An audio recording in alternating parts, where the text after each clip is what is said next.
Welcome back to Bunk to Brain guys. मेरा नाम है अभिनव और मैं हूँ आपका एपी की फैकल्टी। तो आज हम पढ़ने वाले हैं EMT, that is electromagnetic theory. ये आपका सेकेंड चैप्टर का ही कंटिन्यूएशन है। मतलब आईपीयू के जो करिकुलम जो सिलेबस है उसमें वेव्स और ईएमटी जो है एक सिंगल चैप्टर है, दैट इज़ योर यूनिट 2। तो इलेक्ट्रोमैग्नेटिक थ्योरी स्टार्ट करने से पहले हम 2-3 छोटी छोटी चीज़ें समझ लेते हैं जो कि आगे काम आएगी और इम्पॉर्टेंट होगी। सबसे पहले तो हमारी स्केलर क्वांटिटी क्या होती है। ये सारी चीज़ें तो वैसे आपको पता होगी, बट मैं एक बार रिपीट कर देता हूँ ताकि एक बार रिफ़्रेश हो जाए माइंड। तो quantities having only magnitude but no sense of direction. यानी कि मैं 5 न्यूटन का फोर्स लगा रहा हूँ। अगर मैं बस यही बोल दूँ कि मैं 5 न्यूटन का फोर्स लगा रहा हूँ, किस डायरेक्शन में लगा रहा हूँ, कैसे लगा रहा हूँ, कहाँ लगा रहा हूँ, इसका मैंने कुछ नहीं बताया, तो वो बस एक स्केलर क्वांटिटी हो जाएगी। इसके एग्जांपल्स हो सकते हैं जैसे डिस्टेंस, स्पीड, मास। अब स्पीड जो है, अगर मेरी स्पीड है 5 मीटर पर सेकेंड, बट किस डायरेक्शन में ये मैंने वो एलैबोरेट नहीं किया है, तो वो स्केलर क्वांटिटी के अंदर आता है। दूसरी होती है vector quantities having both magnitude as well as direction. मैं 5 न्यूटन का फोर्स तो लगा रहा हूँ, बट कहाँ लगा रहा हूँ, इस डायरेक्शन में लगा रहा हूँ, तो वो आपकी वेक्टर क्वांटिटीज़ होती है। अब कुछ छोटी चीज़ें आती है जैसे कि वेक्टर एडिशन। तो आपने ट्रायंगल लॉ पढ़ा होगा 11th-12th में भी। इसमें क्या होता है, जैसे 2 वेक्टर्स है जो मेरे को ऐड करने हैं, एक ए है और एक बी है। तो इसका एक प्रोसेस भी होता है क्या कि आपको ए को ऐसे एरो उसका बनाना है, फिर जो ए का हेड होगा वहाँ पे बी की टेल अटैच करनी है और इस डायरेक्शन में रखना है, और ये जो सी होगा ये इसका रिजल्टेंट वेक्टर होगा। और सी के हमारा जो मैग्नीट्यूड या फिर जो वैल्यू आएगी वो क्या होगी, अंडर रूट में a² + b² + 2ab cos theta. इसकी प्रॉपर्टीज़ क्या होती है वेक्टर एडिशन की। जैसे मैं 2 वेक्टर्स ऐड कर रहा हूँ ए और बी, तो या तो मैं ए को बी के साथ ऐसे ऐड कर सकता हूँ या फिर बी को ए के साथ ऐसे ऐड कर सकता हूँ, इससे फ़र्क नहीं पड़ता हम कैसे कर रहे हैं। दूसरी, अगर मैं 3 वेक्टर्स ऐड कर रहा हूँ ए + बी और उसके साथ सी ऐड हो रहा हूँ, तो मैं ए को जो है बाहर सी की जगह रख सकता हूँ और सी को अंदर रख सकता हूँ, उससे भी कोई फ़र्क नहीं पड़ता है। फिर मल्टीप्लिकेशन, ये सबसे इम्पॉर्टेंट है, ये आपको याद होना चाहिए। एक तो स्केलर प्रोडक्ट होता है, एक वेक्टर प्रोडक्ट होता है। स्केलर प्रोडक्ट का फॉर्मूला क्या होता है, पहले तो यहाँ पे डॉट आती है और वेक्टर में यहाँ पे क्रॉस आता है। स्केलर होता है ए बी cos थीटा। अब ये जो मैंने यहाँ मॉड लगा रखा है, इसका मतलब इसका मैग्नीट्यूड, मतलब आपको आई जे के इनमें नहीं लिखना है, उसका जो मैग्नीट्यूड है उसमें लिखना है। और a क्रॉस b इसमें होता है ए बी साइन थीटा। ये भी एक चीज़ है जो आपको याद रहनी चाहिए। अब ये क्या है, I.I = 1, J.J = 1, K.K = 1। यानी कि अगर जैसे मेरे पास कोई भी वेक्टर क्वांटिटीज़ है, इसी डायरेक्शन में हो, x डायरेक्शन में, ये 5i है और ये 10i है, तो अगर मैं इसका स्केलर प्रोडक्ट करता हूँ तो इसका जो i और i होगा वो 1 हो जाएगा। जबकि अगर मैं i और j के साथ अगर इंटू करता हूँ तो वो हमारा 0 हो जाएगा। क्यों? क्योंकि इसमें जो हमारा डिफरेंस होता है वो हमारा 90 डिग्री का होता है। j तो यहाँ चला गया और i यहाँ चला गया, इसमें 90 डिग्री का आ गया, और जो हमारा cos 90 होता है वो कितना होता है, 0 होता है। इसलिए जो है ये 0 हो जाता है अगर यहाँ पे i और j या फिर k और j या फिर i और k ऐसे हो तो। फिर ये क्वेश्चन है, ये आपको खुद प्रैक्टिस करना है। इसमें आपको स्केलर और वेक्टर दोनों प्रोडक्ट निकालने हैं, बहुत आसान है। वैसे तो ये आपको समझ आ जाना चाहिए, मतलब अगर नहीं समझ आया तो लाइक दैट्स कंसर्निंग, बट मैं वैसे बता देता हूँ। स्केलर जो है आपको ये ऐड करने हैं और जो आपका जो प्रोडक्ट बनेगा इसका वो आ जाएगा। जो वेक्टर प्रोडक्ट होता है उसमें आपको इसको मैट्रिक्स में बनाना पड़ेगा, ऐसे i j k, और नीचे जो है वैल्यूज़ लिख सकते हो 3 2 5 और 2 7 15। उसके बाद जो है इसको आप सॉल्व करोगे तो आपका जो है वेक्टर प्रोडक्ट आ जाएगा। अब हम आते हैं अपने चैप्टर पे, EMT। फर्स्ट चीज़ जो है उसके बारे में पढ़ेंगे जो कि है फील्ड्स। अ फील्ड होती क्या है? A field is a region of space in which a physical quantity is well defined at all points at a given extent of time, and in this region of space physical quantity possesses different values and different point of time। इसका मतलब क्या है, जैसे कि ये bar magnet है, ये जो एक फील्ड क्रिएट कर रही है अपने अराउंड में, तो इसके जो ये जो फील्ड है इस रीजन में जौन सी क्वांटिटीज़ होगी, फिजिकल क्वांटिटीज़, वो वेल डिफाइंड होनी चाहिए, मतलब वो होती है वेल डिफाइंड। और हर फिज़िकल क्वांटिटी हर पॉइंट ऑफ टाइम पे, हर डिफरेंट पॉइंट पे डिफरेंट वैल्यूज़ पोजेस करेगी। मतलब कि यहाँ पे जो है स्ट्रॉन्ग फील्ड है, यहाँ पे जो है वीक हो गई है, यहाँ पे वापस स्ट्रॉन्ग हो गई है, यहाँ पे फिर स्ट्रॉन्ग हो गई है, यहाँ वीक हो गई है, ऐसे ऐसे करके। आगे चलते हैं पार्शियल डिफरेंशिएशन। पार्शियल डिफरेंशिएशन आपने मैथ्स के यूनिट 1 में भी कवर किया होगा। मैं यहाँ पे एक और बार बता देता हूँ आपको पार्शियल डिफरेंशिएशन होता क्या है। जैसे लेके चलो मेरे पास एक f(x) फंक्शन है, ठीक है, 5xy प्लस 6y प्लस 3। अब मेरे को जो है इसका डिफरेंशिएशन करना है, तो मैं क्या करूँगा, अब इसमें डिफरेंशिएशन मेरे को अगर करना है तो जैसे मेरे को इसके साथ x का पार्शियल डिफरेंशिएशन करना है। अच्छा ये भी बात याद रखना, ये जो d मतलब जिस टाइप का बना रहा है ना, एक तो ये वाला होता है, ये होता है नॉर्मल डिफरेंशिएशन। पार्शियल डिफरेंशिएशन में ऐसे साइन बनाना इंपॉर्टेंट, मतलब अब ये बना के जो है ना ये आपके मार्क्स कट सकते हैं, ऐसा साइन बनाना ज़रूरी है। तो जैसे मैं f(x) को जो है डेल x के साथ वो कर रहा हूँ, तो मेरा फंक्शन क्या था 5xy। एक और फंक्शन ले लेते हैं, जैसे हम d5xy प्लस 6y, ठीक है। तो इसमें क्या होगा, इसमें मैं y को तो कांस्टेंट रखूँगा और x वाले को डिफरेंशिएट करूँगा, तो इसमें क्या हो जाएगा 5y प्लस 0। क्यों? क्योंकि इसमें x की एक भी टर्म नहीं है, तो ये 0 हो गया, कांस्टेंट ऐसा मैं इसको ट्रीट करूँगा। अगर मैं यही चीज़ यहाँ पे y के साथ कर रहा होता तो यहाँ पे आंसर आता मेरा 5x प्लस 6। फिर मैं जो है x को एज अ कांस्टेंट वो करता, टर्म जो है ट्रीट करता मैं उसको, ठीक है। इसमें भी यही बता रखा है, अगर a मेरे पास एक वेक्टर है जिसमें x, y और z की चीज़ें हैं, तो उसका पार्शियल डिफरेंशिएशन इस तरीके से होता है। पहले dA को dx के साथ, फिर dA को डेल y के साथ, फिर डेल a को डेल z के साथ। अब जब मैं इसको ऐसे खोलता हूँ तो मेरे पास क्या आता है, del by del x i cap, del by del y j cap, del by del z k cap, into में A x i, A y j and A z k. अब जब मैंने इसको यहाँ पे अलग अलग करा तो मेरे पास ये वाली जो टर्म आई, इसको मैं बोलता हूँ वेक्टर डिफरेंशियल ऑपरेटर, और इसका जो साइन होता है वो होता है आपका ये आपने अभी पढ़ा भी होगा अपनी क्लासेस में। ये क्या काम करता है, इसको हम बोलते हैं लैप्शियन रेगुलेटर। अब ये जो सिग्निफिकेंस है ना, ये पेपर में पूछी जाती है। जितनी भी चीज़ें होंगी ना आपके, स्पेशली आपके एपी में, कभी कभी मैथ्स में भी आता है, पर स्पेशली आपके एपी में जितनी भी चीज़ होगी, जैसे ये रेगुलेटर हो गया, या फिर मैं आगे कोई पॉइंटिंग वेक्टर कराऊंगा, या फिर मैं मैक्सवेल्स की थ्योरम कराऊंगा, तो उसमें जो है सिग्निफिकेंस ज़रूर पूछा जाता है। और वो इतना मुश्किल नहीं होता है, वो बस हमें बताना होता है कि ये इसका मतलब इसका यूज़ क्या है इन मैथमेटिक्स, इन फिज़िक्स, ये कहाँ पे काम आता है। तो ये मैंने लिख रखा है, can act upon a scalar gradient, can act upon a vector by dot product divergence, can act upon a vector by cross product curl. अब ये कर्ल, डाइवर्जेंस और ग्रेडियंट क्या होते हैं, इस पे आते हैं। तो सबसे पहले हम ग्रेडियंट देखते हैं। अब जैसे मेरे पास एक फाई फंक्शन है जिसमें x, y, z 3 वेरिएबल्स हैं, तो इसका अगर मेरे को ग्रेडियंट निकालना होगा फाई का, तो मैं कैसे निकालूंगा। सबसे पहले तो ये रिप्रेजेंटेशन होती है ग्रेडियंट निकालते टाइम, आपको ऐसे लिखना पड़ेगा। ये फाई जो है आपको फंक्शन जो आपको प्रोवाइडेड है, और ये जो लैप्शियन रेगुलेटर का साइन है, ये आपको साथ में लगाना है ग्रेडियंट निकालने के लिए। तो अब क्या होगा, अब जैसे मेरे पास कोई फंक्शन है, उसमें जितनी भी आई कैप की जितनी भी टर्म्स होगी, उनको मैं डेल एक्स के साथ डिफरेंशिएट करूँगा, पार्शियल डिफरेंशिएट करूँगा। जितनी भी जे की टर्म्स होंगी उनको मैं डेल वाई के साथ पार्शियल डिफरेंशिएट करूँगा। जितनी भी के की होगी उनको मैं डेल जेड के साथ करूँगा। अब ये कैसे करूँगा, जैसे मेरे पास आई की जो टर्म है वो है 5xy मान लेते चलो। अब अगर मैं इसको इसमें रखूँगा तो मेरा क्या आ जाएगा, x तो जो है मेरा कैंसिल हो जाएगा, बचेगा क्या 5y और z। क्यों? क्योंकि x जो डिफरेंशिएट हो जाएगा, बाकी सारा कॉमन है तो वो एज इट इज़ आ जाएगा, ठीक है। ऐसे ही अगर मैं इसी को 5xy, अब जैसे ये है, इसमें तो जो है आगे आई कैप है, तो इसलिए ये सिर्फ यहीं पे आएगा। अगर यहाँ पे जे कैप होता तो ये यहाँ पे आता, अगर यहाँ पे के कैप होता तो ये यहाँ पे आता। तो ग्रेडियंट की डेफिनेशन क्या होती है, gradient of a scalar function at a point is a vector whose magnitude is equal to the max rate of change of scalar function and directed along the max rate of change of given scalar function at that point। Definition वैसे तो पूछी नहीं जाती, main क्या होता है, एक तो आपका जो क्वेश्चन आ जाएगा, कि आपको एक फंक्शन दे रखा होगा और आपको जो है पॉइंट्स दे रखे होंगे, या तो आपको जो है उसका ग्रेडियंट निकालना है। अच्छा एक और चीज़, क्वेश्चन कैसे आते हैं कि जैसे मैंने जो है एक फ़ंक्शन यहाँ पे लिख दिया कुछ भी, ठीक है।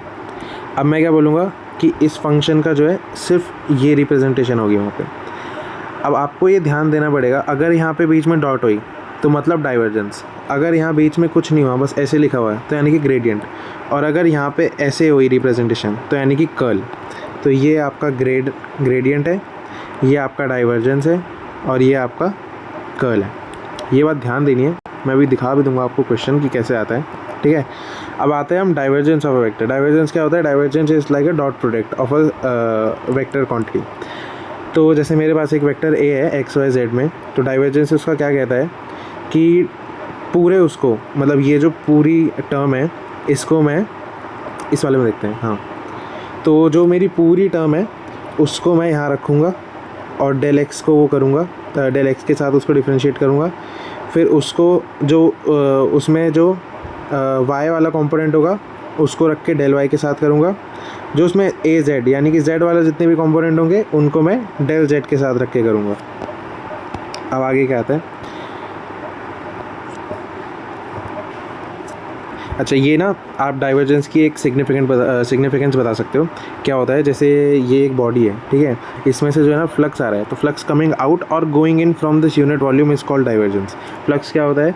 जैसे मैंने इसमें से करंट पास करवा दिया इस वाली बॉडी में से, पूरे में से, तो एक फ्लक्स जनरेट हो जाएगा। तो एरिया तो हमेशा परपेंडिकुलर होता है। अब ये जो छोटा सा एरिया मैंने यहाँ पर निकाला है, तो इसमें से जितना फ्लक्स आ रहा है, या फिर अगर इसे करंट इसमें मतलब नेगेटिव चार्ज भर रखा है, तो इसमें से जो फ्लक्स जा रहा है इसकी तरफ, फ्लक्स कमिंग आउट और going in from this unit volume, ये जो आपकी यूनिट वॉल्यूम है, इसे बोलते हैं डाइवर्जेंस। और डाइवर्जेंस जो है वो तीन तरीके के होते हैं। क्या? जैसे मेरे पास ये सोर्स है, इसमें से मेरा फ्लक्स जो है बाहर की तरफ ट्रैवल कर रहा है, तो मैं उसे पॉजिटिव डाइवर्जेंस बोलूँगा। अगर ये मेरा सोर्स है और इसमें फ्लक्स इनसाइड मतलब सोर्स की तरफ ट्रैवल कर रहा है, तो मैं उसे नेगेटिव डाइवर्जेंस बोलूँगा। और अगर ये मेरा सोर्स है और डाइवर्जेंस इसमें से पास नहीं कर रहा है, इसके साइड से या फिर इसके पैरेलली निकल रहा है, तो मैं उसे ज़ीरो डाइवर्जेंस बोलूँगा, ठीक है। ये आपका क्वेश्चन है। अब देखो इसे करना कैसे है, ये मैं समझाता हूँ आपको। अब जैसे हमें ये फंक्शन दे रखा है, ठीक है, अब हमें जो है इसका ग्रेडियंट निकालना है। तो ग्रेडियंट ऑफ फाई हमारा क्या है? Gradient of 3x² y minus y² x। Alright, अब इसको हम ग्रेडियंट का जो हमारा फॉर्मूला आता है उसमें लिखते हैं। कैसे लिखेंगे? डेल वाई डेल एक्स, अंदर क्या आएगा हमारा? 3x² y minus y² x, ठीक है। ऐसे ही जैसे हमारा डेल एक्स था, फिर यहाँ पे plus del upon del y, same वही plus del upon del z, और सेम वही फाई जो हमारा होता है, ठीक है। ये जब हो जाएगा, इसके बाद क्या करना है? अब देखो यहाँ पे क्या करेंगे हम, ये हमारा आई कैप है, ठीक है, ये हमारा जे कैप है, और ये हमारा के कैप है। तो अब हम जो है इसे खोल लेते हैं, ठीक है। कैसे खोलेंगे हम इसे?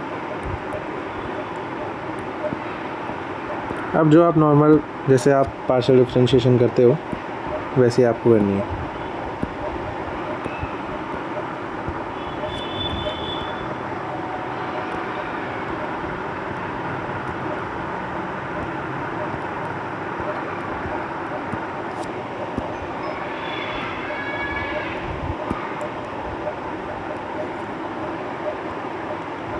यहाँ पे आपका आई कैप आ जाएगा प्लस डेल वाई अंदर Y 3x² y minus 3y² x, यहाँ पे जे कैप।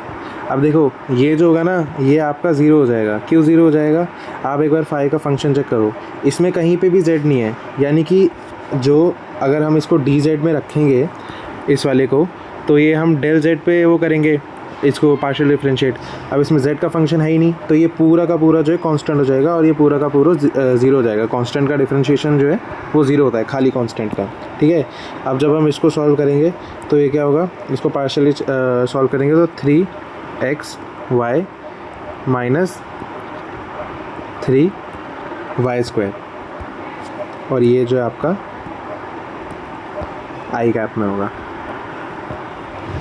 प्लस y के साथ करेंगे तो 3x² माइनस 6y x, और ये आपका पूरा जे कैप में होगा। ऑलराइट, अब देखो हमारे पास ये आ गए। अब हमें क्या करना है, हमें जो है ऊपर यहाँ पे हमें पॉइंट्स दे रखे हैं, ठीक है, 1 -2 1, ये x, ये y और ये z। z तो हमारे पास है नहीं तो ये डालेंगे नहीं, x और y। जब हम इन पॉइंट्स को डालेंगे तो हमारे पास यहाँ पे क्या आएगा, -12। यहाँ पे अगर हम डालेंगे तो ये भी आएगा -12। ये हमारा आई कैप है, और ये हमारा आ जाएगा 3 क्योंकि 1 है, और यहाँ पे -12, और ये जे कैप। इसको फिर आगे और सॉल्व करके ये हमारा आ जाएगा -24 आई कैप प्लस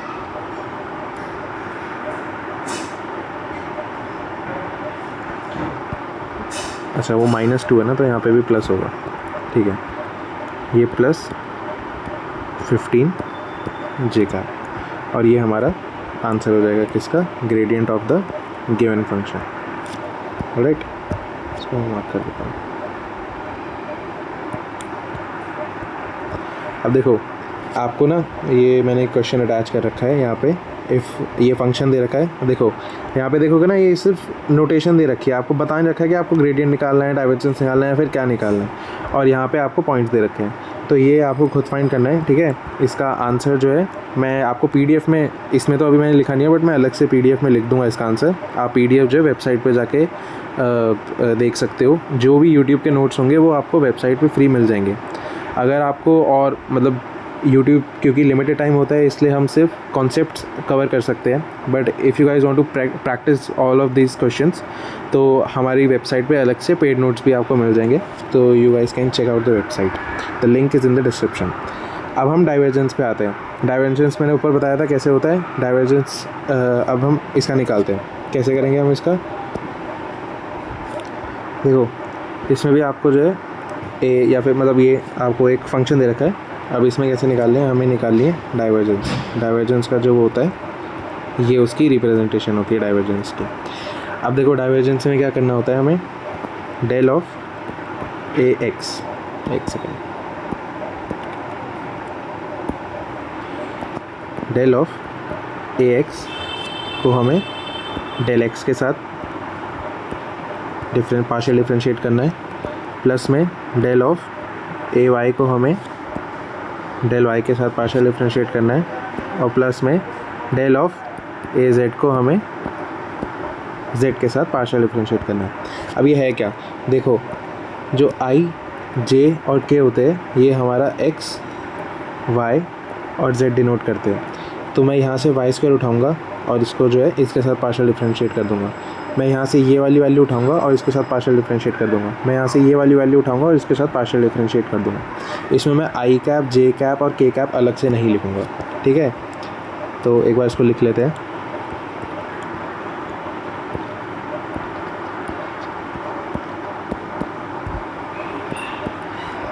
इसमें है आपका डेल का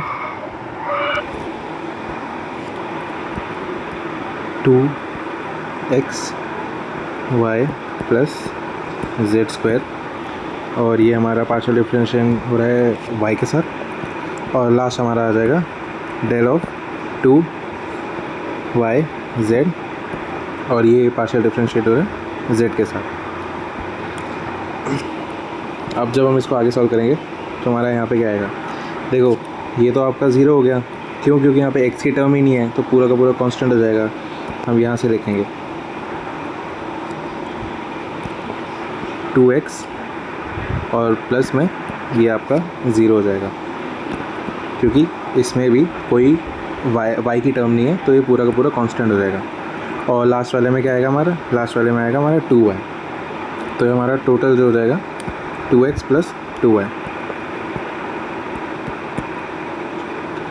अब इसमें भी हमें पॉइंट्स दे रखे, क्या है 1 और 2, तो इसमें हमारी वैल्यू हो जाएगी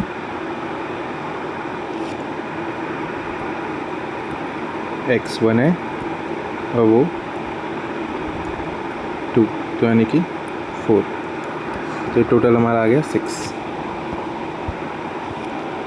गाइस ये आपका आंसर आ जाएगा। That is 6। मैं यहाँ पे लिख देता हूँ that this is the divergence of vector ए।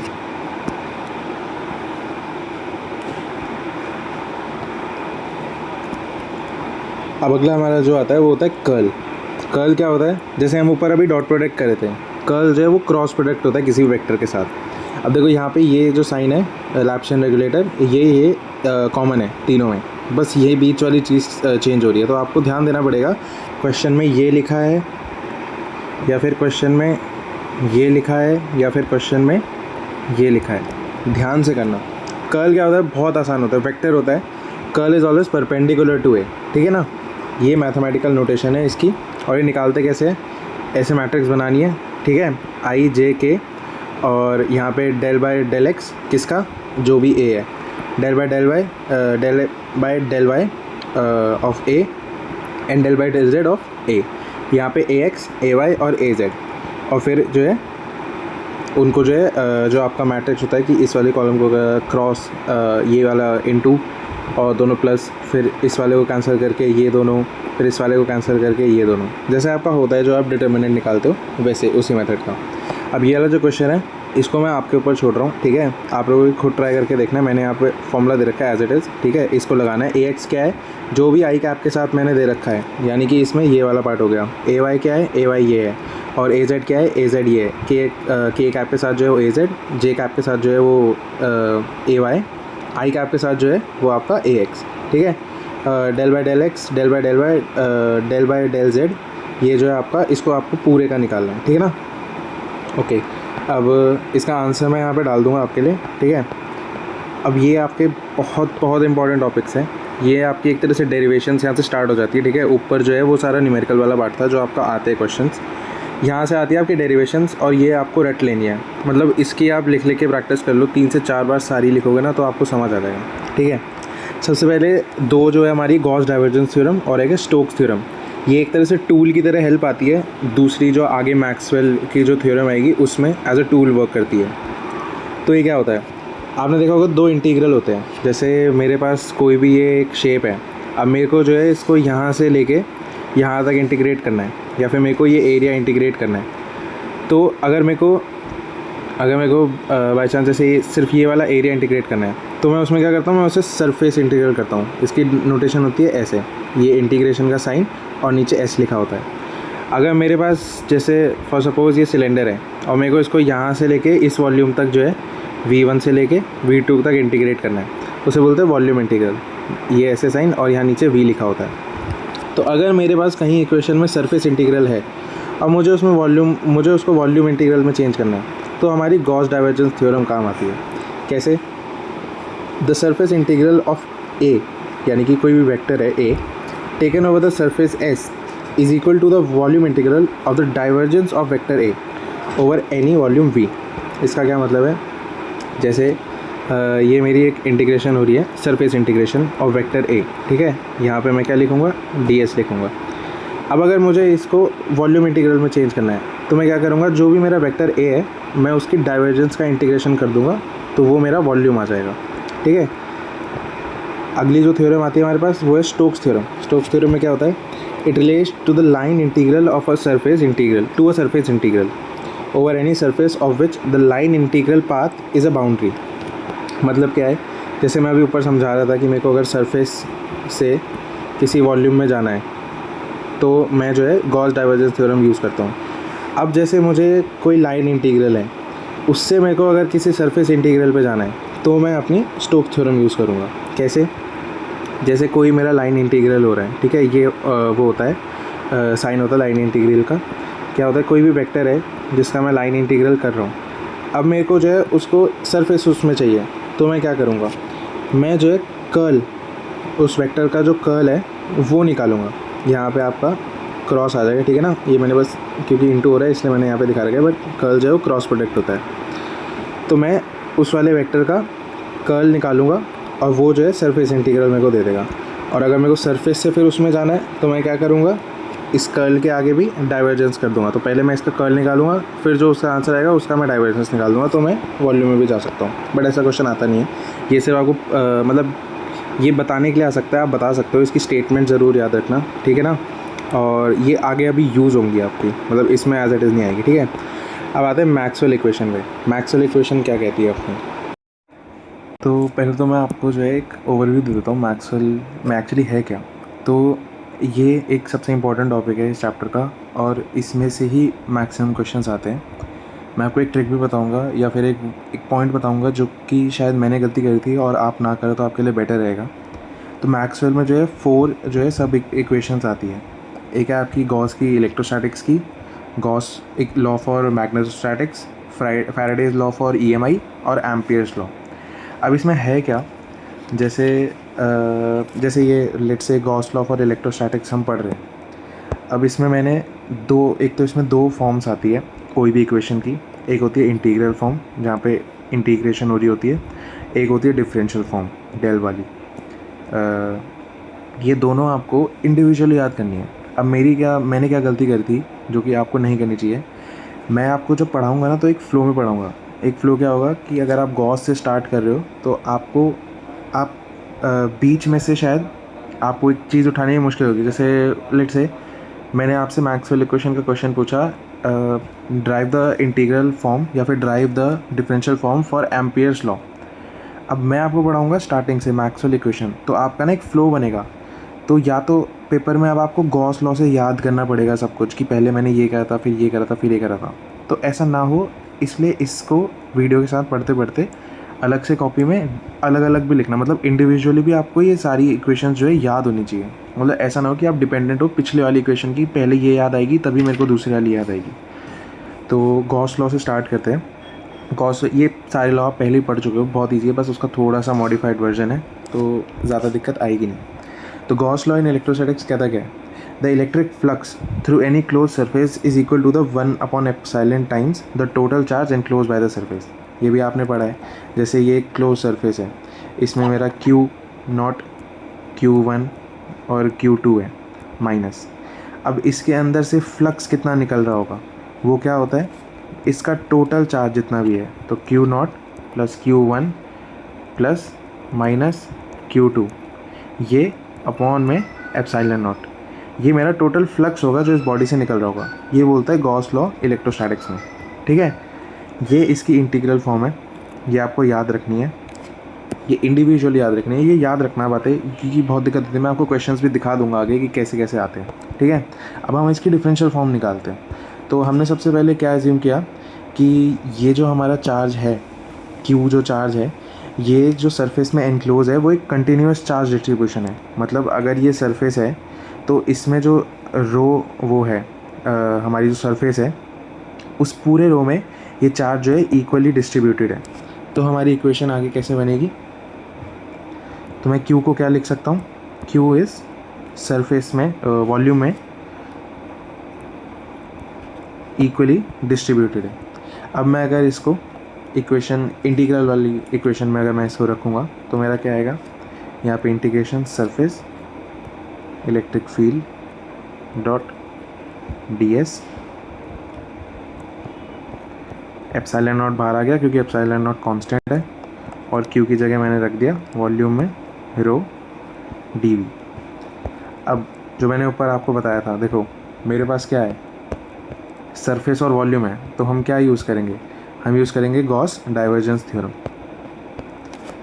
तो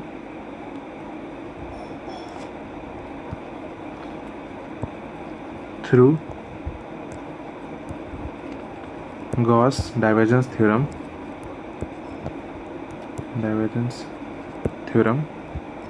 we can say that volume integration divergence E dv। ये समझ आ गया कैसे आया है? देखो हमारे पास पहले यहाँ पे सरफेस इंटीग्रल था, मेरे को इसको वॉल्यूम इंटीग्रल में चेंज करना है। क्यों? क्योंकि मेरा इस साइड भी वॉल्यूम इंटीग्रल है और मेरे को पूरा वॉल्यूम में चाहिए, क्योंकि जो चार्ज मेरा डिस्ट्रीब्यूटेड है वो पूरी वॉल्यूम में डिस्ट्रीब्यूटेड है।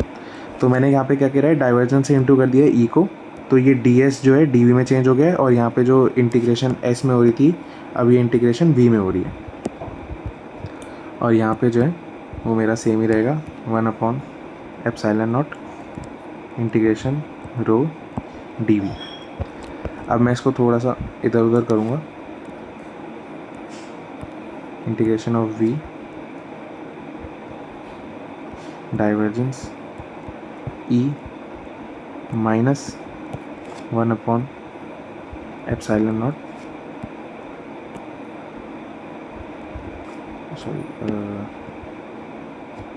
ρ/ε0 dv alright is equal to 0. मैं ये पूरी चीज़ उठा के इधर ले आया. अब ये इक्वेशन क्या है? इक्वेशन जो है ऊपर वाली वो ट्रू है किसके लिए? सारी वॉल्यूम्स के लिए. मतलब मैं कोई भी अगर सिलेंडर उठा के ले आऊँ या फिर क्यूब उठा के ले आऊँ या फिर रेक्टेंगल या फिर कोन, कुछ भी, तो उन सब के लिए जो है ये इक्वेशन ट्रू होल्ड करती है. तो मैं इसको हटा सकता हूँ इंटीग्रेशन को, बट ये लाइन लिखने के बाद ही हटानी है. सीधा ये नहीं कि इंटीग्रेशन हटा दोगे आप, वरना वो मार्क्स काट देंगे टीचर. हर स्टेप आपको एक्सप्लेन करना होता है, तभी जो है ना टीचर को पता होता है कि आपको सही में आता है या फिर आप बस रट्टा मार के आए हो.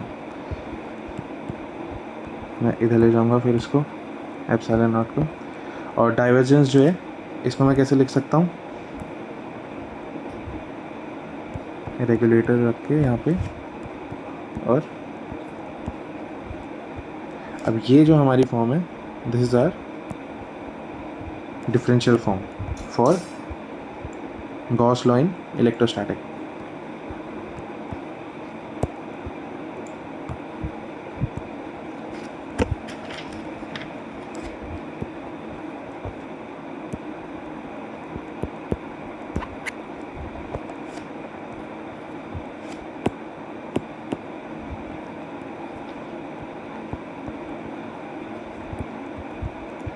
तो ये थी हमारी मैक्सवेल की फर्स्ट इक्वेशन. मैक्सवेल की फर्स्ट इक्वेशन एक बार फिर से रिवाइज करते हैं. सबसे पहले गॉस लॉ इन इलेक्ट्रोस्टैटिक के बारे में बताता है. क्या बताता है कि एक कोई भी बॉडी में जितना भी चार्ज इनक्लोज होता है तो उस बॉडी से जो फ्लक्स बाहर होता है वो होता है टोटल चार्ज अपॉन में ε0. ये इसकी इंटीग्रल फॉर्म थी. इसमें क्या है, सरफेस इंटीग्रेशन हो रही है ई की, एंड वो इक्वल होती है क्यू अपॉन में ε0, charge enclose in a body upon ε0. तो उसके बाद हमने क्या किया, हमने बोला क्यू जो है वो जो है कंटिन्यूस चार्ज है. मतलब एक पूरी अगर बॉडी है तो उस पूरी वॉल्यूम में जो है क्यू जो है इक्वली फैला हुआ है हर जगह.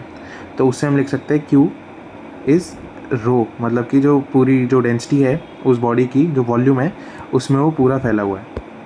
उसके बाद हमने इस क्यू को जो है ऊपर वाली इंटीग्रेशन फॉर्म में सब्स्टिट्यूट करा है, तो हमारे पास ये आया. फिर हमने गॉस डाइवर्जेंस थ्योरम लगाई है यहाँ पे सरफेस को चेंज करने के लिए, किसमें, वॉल्यूम में चेंज करने के लिए. डाइवर्जेंस यहाँ पे ई का डाइवर्जेंस निकला, यहाँ पे साइन चेंज हुआ dv, ये एज इट इज़ है. फिर हमने इसको मैनिपुलेट करा, यहाँ पे लेके आए. फिर हमने dv कॉमन ले लिया क्योंकि ये भी dv हो रहा है यहाँ पे वॉल्यूम में इंटीग्रेट हो रहा है और ये भी वॉल्यूम में इंटीग्रेट हो रहा है.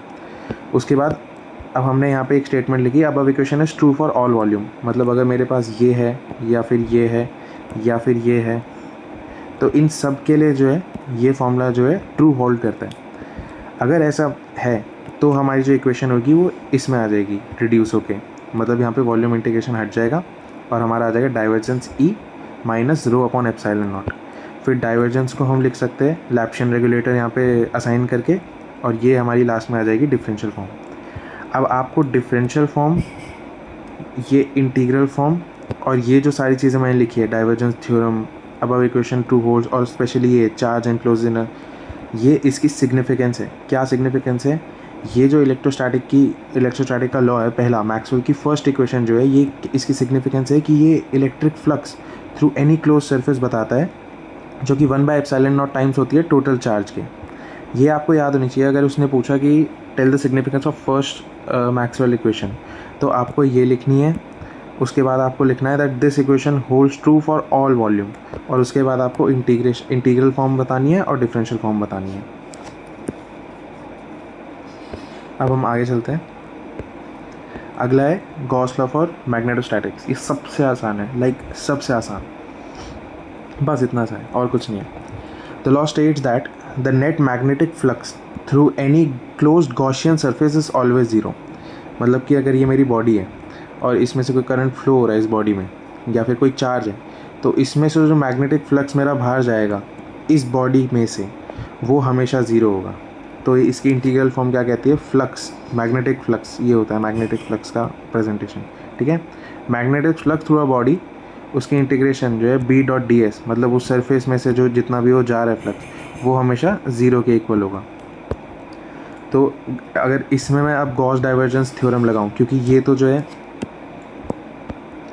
ये यहाँ पे S से इंटीग्रल हो रहा है, ठीक है, तो अब अगर इसमें मैं गॉस डाइवर्जेंस थ्योरम लगाऊंगा तो यहाँ पे डाइवर्जेंस आ जाएगा, इन B का डाइवर्जेंस आ जाएगा, यहाँ पे V आ जाएगा और ये dV हो जाएगा, तो ये ज़ीरो हो जाएगा। और इसको जो है मैं ऐसे लिख सकता हूँ रेगुलेटर के साथ, और ये मेरी डिफरेंशियल फॉर्म हो जाएगी। बस इतना ही है इंटीग्रल फॉर्म, और कुछ नहीं है, ये सबसे ईजी है। इसकी जो सिग्निफिकेंस होगी वो यही होगी that this law states that the net magnetic flux through any close Gaussian surface is always zero. ये इसकी सिग्निफिकेंस हो गई। ठीक है, अब चलते हैं Faraday's law of EMI, electromagnetic induction. तो इसमें क्या होता है, सबसे पहले तो इसकी वो पढ़ते हैं। ये मैक्सवेल की थर्ड इक्वेशन है। देखो ये इक्वेशंस है सारी मैक्सवेल की। ये मैक्सवेल की फर्स्ट इक्वेशन थी, ये मैक्सवेल की सेकंड इक्वेशन थी, और अब जो हम पढ़ रहे हैं मैक्सवेल की थर्ड इक्वेशन है। तो उसमें क्या आता है, induced EMF around a close circuit is equal to the negative times the rate of change of flux linked with the circuit. ये आपने पढ़ा होगा, जैसे ये क्वेश्चंस आए होंगे आपके पास। एक करंट जो है I इस डायरेक्शन में फ्लो कर रहा है, तो इसकी जो मैग्नेटिक फील्ड बनेगी वो जो मैग्नेटिक फील्ड बनेगी वो इनसाइड होगी। ये आपने वो थंब रूल से निकाला होगा कि जो हमारा थंब होता है वो करंट की डायरेक्शन में जा रहा होता है, और जहाँ पे फिंगर्स क्रॉस हो रही होती है वो हमारी मैग्नेटिक फील्ड होती है। अब अगर मैं यहाँ पे करंट को बढ़ा दूँ तो मेरी मैग्नेटिक फील्ड जो है अपोजिट डायरेक्शन में बढ़ने लग जाएगी। क्यों? क्योंकि उसे इक्वल करना होता है हमेशा, फैराडे लॉ यही बताता है। तो induced EMF around a close circuit is equal to the negative times the rate of change of magnetic flux linked with the circuit। इसका मतलब क्या हुआ, ये EMF है, ये किसके इक्वल है? the change in magnetic flux, the rate of change of magnetic flux, मतलब d∅/dt, उसका negative times is equal to the EMF induced in the circuit।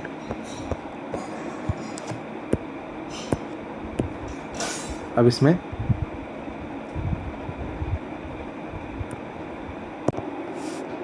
अब जैसे मैं एक दिखा देता हूँ बना के। जैसे मेरे पास ये कॉइल है, ठीक है, इसमें से जो है मेरा करंट फ्लो हो रहा है इस डायरेक्शन में, ठीक है। तो मैंने एक छोटा सा हिस्सा उठाया कॉइल का, ये वाला, तो ये सरफेस क्या होगी, ये होगी DS, और इसमें से जो मैग्नेटिक फ्लक्स निकल रही होगी वो होगी मेरी B। तो जो मैं फ्लक्स जो मेरा जनरेट होगा वो क्या होगा, इस जो इतनी सी मेरी सरफेस है इसमें से कितना मैग्नेटिक फ्लक्स निकल रहा है, तो मेरा जो फ्लक्स होगा φB वो इक्वल हो जाएगा इंटीग्रेशन ऑफ B.ds के। ये समझ आया कैसे हुआ है? देखो ये कॉइल जा रही है मेरी, ठीक है, इसमें करंट हो रहा है, करंट पास कर रहा है। अब करंट जब भी पास करेगा तो ये मैग्नेटिक फील्ड जनरेट करेगा अपने अराउंड। तो मैंने एक छोटा सा इसका सरफेस उठा ली इस कॉइल की, जिसको मैंने बोल दिया कि ये DS है, और इसमें से जो मैग्नेटिक फील्ड पास हो रही है, जो ये मैग्नेटिक फील्ड करंट की वजह से प्रोड्यूस हो रही है इस छोटे से सरफेस में से, उसको मैंने बोल दिया B। अब अगर मेरे को फ्लक्स निकालना है इस छोटे से एरिया से, इस छोटे से एरिया से अगर फ्लक्स निकालना होगा तो वो होगा B.ds। अब मेरे को इस पूरे कॉइल का अगर निकालना है तो मैं इसको इंटीग्रेट कर दूंगा यहाँ से लेके यहाँ तक, सरफेस जो इसकी होगी पूरी, तो वो फ्लक्स ये आ जाएगा। अब हम इसको लिखते हैं। पहले हम इसमें स्टेटमेंट लिखेंगे। स्टेटमेंट क्या होगी हमारी,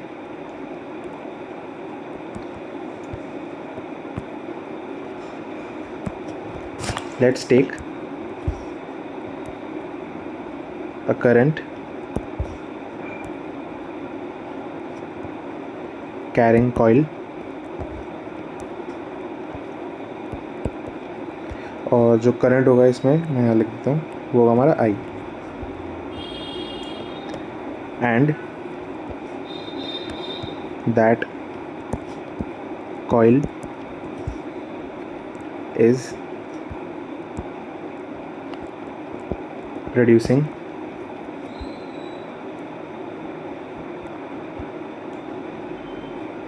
a magnetic field, that is B. That magnetic field is enclosing the surface S. फिर अगर ये कंडीशन है तो हमारा जो मैग्नेटिक फ्लक्स होगा देन फाई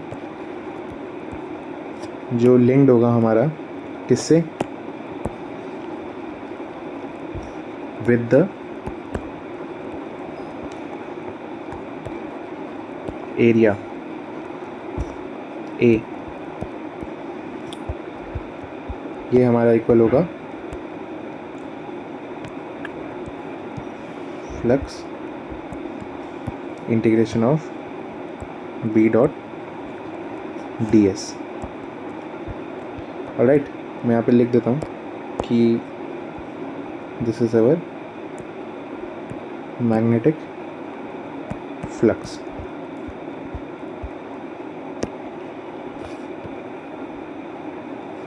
ठीक है, ये हमारी हो गई इक्वेशन 2. ऑलराइट, अब जो चेंज होगा मैग्नेटिक फ्लक्स में,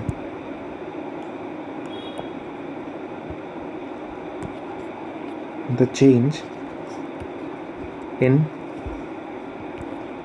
मैग्नेटिक फ्लक्स वो इंड्यूस करेगा एक इलेक्ट्रिक फील्ड को,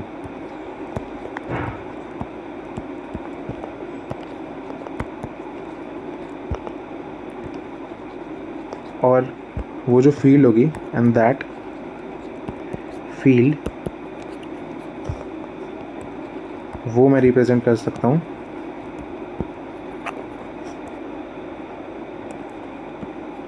इज गिवन बाय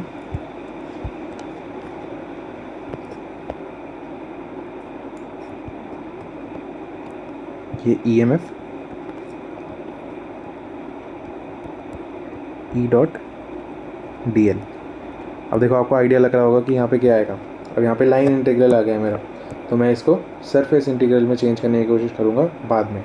ठीक है, सॉरी, सरफेस इंटीग्रल को लाइन इंटीग्रल में चेंज करने की कोशिश करूँगा बाद में. तो ये जो हमारी इक्वेशन होगी, ये हमारी इक्वेशन 3 हो जाएगी. और मैं यहाँ पे लिख देता हूँ कि ये है क्या, दिस इज EMF. अब देखो, जो हमारे पास ये वाली इक्वेशन थी, इसमें हमारे पास EMF था और इसमें हमारे पास फ्लक्स था. तो हमने पहले तो फ्लक्स निकाला डी जो फाई भी है, और उसके बाद हमने EMF निकाली. अब जो हमारी सेकेंड और थर्ड होगी, इसको मैं पुट कर दूंगा हमारी ये जो फर्स्ट इक्वेशन थी इसमें. तो यहाँ पे मैं लिखूँगा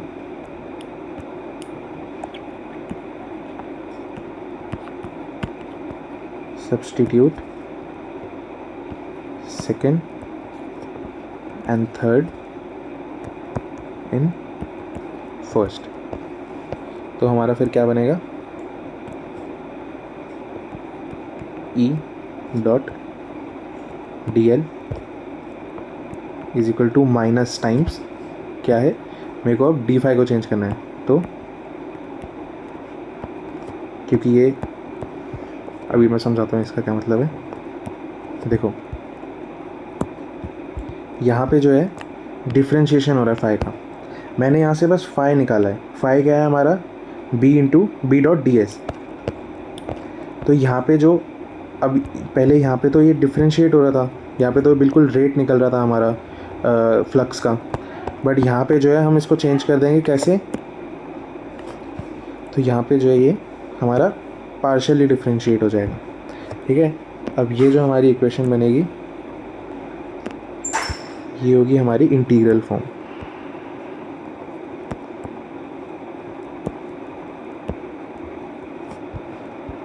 इसको मैं बोल देता हूँ इक्वेशन 4. अब हम इसके बाद जो है क्या निकालेंगे, इसके बाद हम निकालेंगे इसकी डिफरेंशियल फॉर्म। डिफरेंशियल फॉर्म निकालना सबसे ईजी है। देखो यहाँ तक आना था जहाँ पे आपका दिमाग लगेगा, और एक बार फ्लो पता चल जाए ना तो आप सारी इक्वेशंस इंडिविजुअली भी निकाल सकते हो। अब हमें डिफरेंशियल फॉर्म कैसे निकालना है, यूजिंग स्टोक्स थ्योरम। तो मैं क्या करूँगा, मेरे पास जो ये है ई डॉट डी है, इसको मैं सरफेस इंटीग्रल में चेंज करूँगा। तो मैं यहाँ पे लिखूँगा ई डॉट डी एस, इसको मैं स्टोक्स थ्योरम में क्या होता है, कर्ल होता है। सॉरी, ये यहाँ पे डॉट नहीं आएगा, कर्ल में डॉट मत लगाना वरना कभी कभी गलत इंटरप्रिटेशन ले लेते हैं जो चेक कर रहे होते हैं, और उनको लगता है कि आप डाइवर्जेंस लिखने वाले हो गए इसलिए आपने कर्ल लिख दिया गलती से। ठीक है, इसको मैं मार्क कर देता हूँ हमारी 5th इक्वेशन। अब मैं 5th इक्वेशन को 4th में सब्स्टिट्यूट कर दूँगा।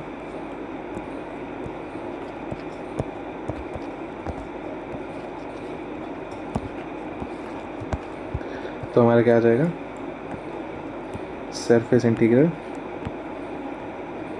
Curl E dot D s is equal to surface integral, यहाँ माइनस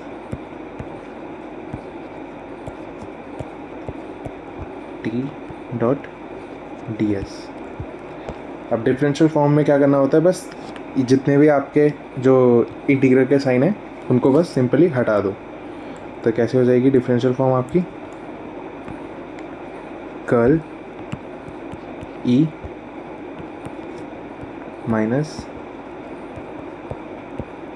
डी टी, या फिर आप इसको एक और तरीके से लिख सकते हो, वही कर्ल की जगह आप ये लिख दो और साथ में यहाँ पे क्रॉस बना दो। क्योंकि क्या होता है, देखो ये तो कॉमन है डाइवर्जेंस ग्रेडियंट और कर्ल के लिए, ये जो चीज़ है ना ये रिप्रेजेंट करती है कि आप क्या कर रहे हो। अब मैंने यहाँ पे क्रॉस बना दिया यानी कि क्रॉस प्रोडक्ट हो रहा है। क्रॉस प्रोडक्ट किस में होता है, कर्ल में। अगर मैं यहाँ पे डॉट बना देता तो वो डाइवर्जेंस होता, अगर मैं यहाँ पे कुछ भी नहीं बनाता तो वो सिंपल ग्रेडियंट होता। इसमें हमें कर्ल करना है तो इसलिए हमने यहाँ पे क्रॉस लगा दिया, और वो सेम ऐसे ही ये आपकी हो गई डिफरेंशियल फॉर्म।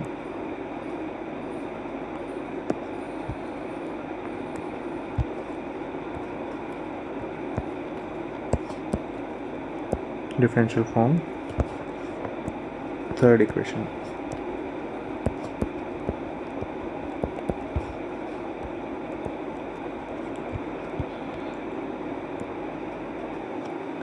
अब हम चलते हैं 4th इक्वेशन की तरफ, मैक्सवेल की सबसे इम्पॉर्टेंट, सबसे ज़्यादा दिमाग ख़राब करने वाली, एम्पियर्स लॉ। अब इसमें क्या होता है, current I flowing in a conductor produces a magnetic field. ये तो हमने ऊपर ही पढ़ा था, ठीक है। तो उसका जो रिलेशन होता है करंट I और B का, वो हमारे पास ये था, ठीक है। यहाँ पर मैं एक छोटा सा डायग्राम भी बना देता हूँ जिससे आप लोगों को पता चल जाए ये इक्वेशन प्रेजेंट कैसे हो रही है। तो जैसे इसमें एक I करंट फ्लो हो रहा है, मैंने एक छोटा सा जो है लेंथ का पीस काटा जिसका मैंने नाम रख दिया DL, ठीक है। इसमें से जो है एक मैग्नेटिक जो फील्ड है वो प्रोड्यूस होगी, ठीक है। अब मैक्सवेल ने क्या कहा, ये जो लॉ है जो कि स्टडी जो मैग्नेटिक फील्ड जो है वो प्रोड्यूस होती है उसके अराउंड, कंडक्टर के अराउंड, वो तभी वैलिड है जब तक उस कंडक्टर में जो इलेक्ट्रिक फील्ड है वो कांस्टेंट हो टाइम के साथ। यानी कि अगर मैं T0 और T2 पे देख रहा हूँ तो इलेक्ट्रिक फील्ड सेम है, मतलब उसकी जो वेक्टर क्वांटिटी है वो चेंज नहीं हो रही है। या फिर जो करंट है वो स्टेडी है, मतलब वो जो करंट है वो कहीं पे चेंज नहीं हो रहा है कि कहीं पे जो एकदम से बढ़ गया फिर कम हो गया फिर ऐसे, तभी ये वैलिड होता है। ये तब वैलिड नहीं है अगर टाइम, जैसे मैंने T0 T1 पे देखा जो इलेक्ट्रिक फील्ड है वो चेंज हो रही है। तो जो हमारे पास ये वाली जो इक्वेशन होती है, ये वाली इक्वेशन तब वैलिड नहीं होती है हमारी। तो उसके लिए क्या बोला, पहले तो ये लिखनी पड़ेगी साथ में। हम क्या लिखेंगे, this law remains valid when electric field is constant with time or for steady current। देखो मैं करंट, फील्ड, मैग्नेटिक फील्ड इन सब की नोटेशंस लिखता हूँ, जैसे ई हो गया, बी हो गया, तो वो आप लोग समझ जाना, मैं साथ में बोल भी देता हूँ। इसलिए खाली अगर आप नोट्स पढ़ोगे ना तो आपको समझ नहीं आएगी कि लिखना क्या है। आप अगर एग्ज़ाम में लिख के आओगे तो आपको पूरा इलेक्ट्रिक फील्ड, करंट पूरा, मैग्नेटिक फील्ड पूरा वर्ड लिखना पड़ेगा। और इसी का जो एक तरह से आंसर होगा, क्या होगा? It is not valid for non constant electric field और non steady current.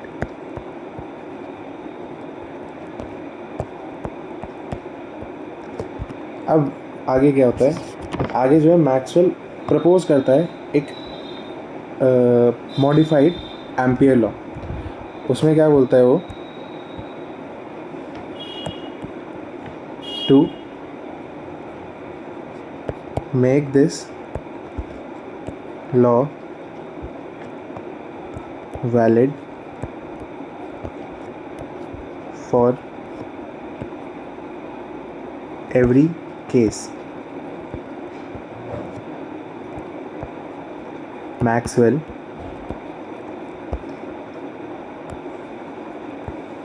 modified the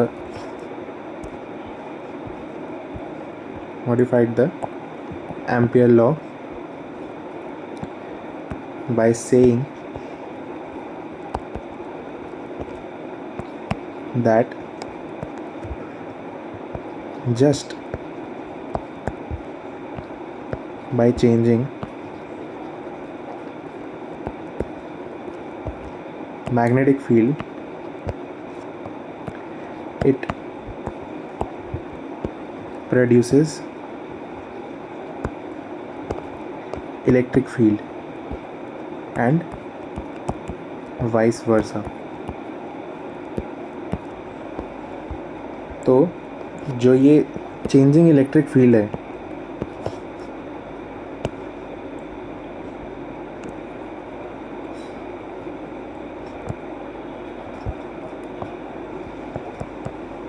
ये चेंजिंग इलेक्ट्रिक फील्ड क्रिएट करती है एक करंट, और उसे हम कहते हैं डिस्प्लेसमेंट करंट।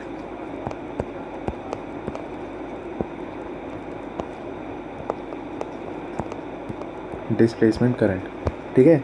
इसकी नोटेशन होती है आई और यहाँ पे छोटा सा डी, ठीक है। इसका भी डिफरेंस आएगा कि जो आपका कंडक्टर करंट होता है, मतलब जो रियल करंट होता है, और डिस्प्लेसमेंट का होता है, इसमें फ़र्क क्या होता है, इसकी भी हम इसके बाद जो है इसका डिफरेंस भी हम देखेंगे। तो एक बार फिर से मैं इसको रिपीट करता हूँ। देखो, एक करंट कंडक्टिंग वायर जो है उसमें से करंट फ्लो हो रहा है, ठीक है। उसमें से मैंने एक छोटा सा डीएल हिस्सा उठाया जो, और मैंने देखा कि जो मैग्नेटिक जो फील्ड है वो उसके अराउंड कैसे चल रही है, तो उससे मेरा ये फॉर्मूला आया जो मेरे को एम्पियर ने दिया था। बट ये जो फॉर्मूला है ये तभी वैलिड है जब इलेक्ट्रिक फील्ड जो है उस कंडक्टर में से कॉन्स्टेंटली फ्लो कर रही हो, और इलेक्ट्रिक फील्ड जो है उस कंडक्टर की कांस्टेंट हो विद टाइम, और जो करंट हो वो कॉन्स्टेंटली फ्लो कर रहा हो। ये तब वैलिड नहीं है जब इलेक्ट्रिक फील्ड कांस्टेंट ना हो टाइम के साथ, या फिर करंट जो है वो स्टेडी ना हो। तो इस समस्या को सुलझाने के लिए मैक्सवेल ने क्या कहा कि मैं इस केस को मॉडिफाई करूँगा। क्या करूँगा कि जब मैं जो मैग्नेटिक फील्ड है जो प्रोड्यूस हो रही है उसको मैं चेंज कर रहा हूँ, तो वो एक प्रोड्यूस कर रहा है इलेक्ट्रिक फील्ड साथ में उस कंडक्टर के अराउंड, और वो इलेक्ट्रिक फील्ड अगर चेंज हो रही है तो वो प्रोड्यूस कर रही है एक मैग्नेटिक फील्ड, मतलब ये दोनों इंटरलिंक्ड है। और वो जो इलेक्ट्रिक फील्ड है जो प्रोड्यूस हो रही है वो जो है क्रिएट कर रही है एक करंट को जिसको हम कहेंगे डिस्प्लेसमेंट करंट। तो यहाँ पे एक नोटेशन बना देता हूँ मैं सिंपल सी, जिससे आप लोगों को पता चल जाए कि मैग्नेटिक चेंज करिए इलेक्ट्रिक और इलेक्ट्रिक चेंज करिए मैग्नेटिक। ठीक है, ये याद रखना है जो मैक्सवेल ने इसमें कहा था। ठीक है, अब जो हमारे पास थी क्या थी, जो हमारे पास इलेक्ट्रिक वो थी, जो हमने पीछे वाले उसमें भी देखी थी मैक्सवेल इक्वेशन में, E dot D L is equal to minus D phi B by del T. यही बात बोली इसने अभी ऊपर कि जो चेंज हो रहा है वो दोनों एक दूसरे को चेंज कर रहे हैं और अपोजिट है दोनों एक दूसरे के। अब इसके बाद जो इसने लॉ दिया मॉडिफाइड करके, जो एम्पियर का इसने लॉ ठीक करा, उसमें उसने क्या बोला,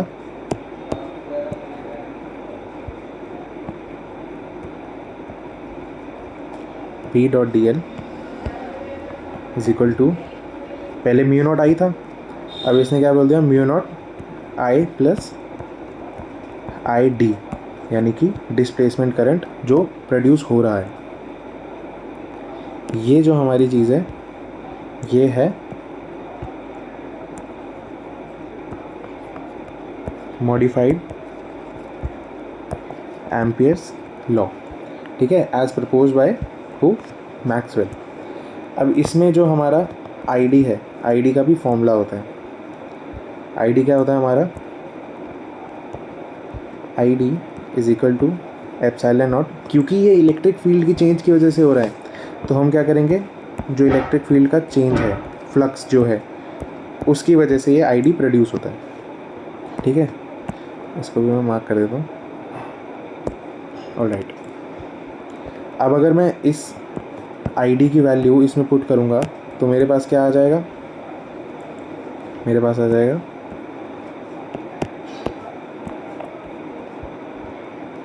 B dot D L mu naught I plus epsilon naught, sorry, del of electric flux upon del T. ये मेरा फाइनल जो मैक्सवेल ने मॉडिफाइड लॉ प्रपोज किया था, ये मेरा वो है। ऑलराइट, अब देखो, अब मेरे को इसमें क्या क्या रिप्लेस करना है। अब अगर मेरे को इसकी इंटीग्रल फॉर्म निकालनी है तो पहले तो मेरे को एक करंट इसमें बदलना होगा, क्योंकि ये करंट खाली मैं ऐसे नहीं लिख सकता। मेरे को जैसे मैंने इसको खोला है कि जो आईडी है वो कहाँ से प्रोड्यूस हो रहा है, वो चेंज इन इलेक्ट्रिक जो फील्ड प्रोड्यूस हो रही है वो अगर चेंज हो रही है तो वो करंट प्रोड्यूस कर रही है, जिसको हम बोलते हैं आईडी। तो आईडी की मैंने वैल्यू यहाँ से उठाई। उसके बाद बी डॉट डी एल तो मेरे पास है ही। अब मेरे को ये आई की वैल्यू चाहिए। अब मैं क्या बोल सकता हूँ कि करंट थ्रू एनी सरफेस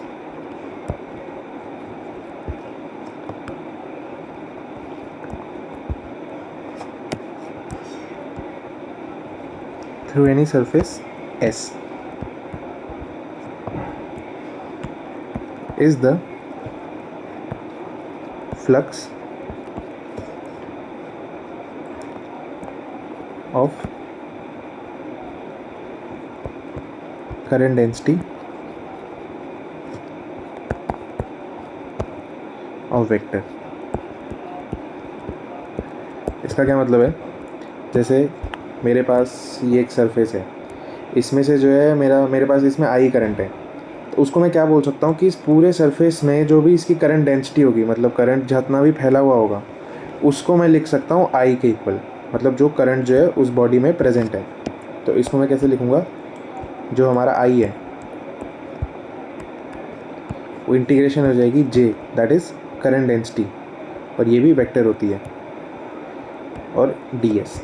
ठीक है, और एक तो ये हमारा चेंज हो गया है। ठीक है, और हमें इसमें क्या सब्स्टिट्यूट करना है, ये जो फाई है इसको भी हमें सब्स्टिट्यूट करना पड़ेगा। तो इसको मैं क्या लिख सकता हूँ, ये तो सिंपल है, इसको मैं मार्क कर देता हूँ ए। और जो हमारा फाई ई होगा उसको मैं करता हूँ integration of E dot D S. जैसे हम फ्लक्स निकालते थे magnetic flux B dot D S D L, वैसे ही हमने ये भी निकाला है। इसको मैं मार्क कर देता हूँ बी। ठीक है, अब मैं बी और ए जो है सब्सटीट्यूट करूँगा कौन सी में, इस वाली इक्वेशन में। ये जो हमारी इक्वेशन है यहाँ पे मैं सब्सटीट्यूट करूँगा बी और बी और ए को। तो मेरे पास इक्वेशन क्या बनेगी, integration B dot D L is equal to mu naught, और अंदर मेरा आ जाएगा integration of J dot D S plus epsilon naught integration of del E by del T dot D S. ये मेरी हो गई integral form of Maxwell's third equation.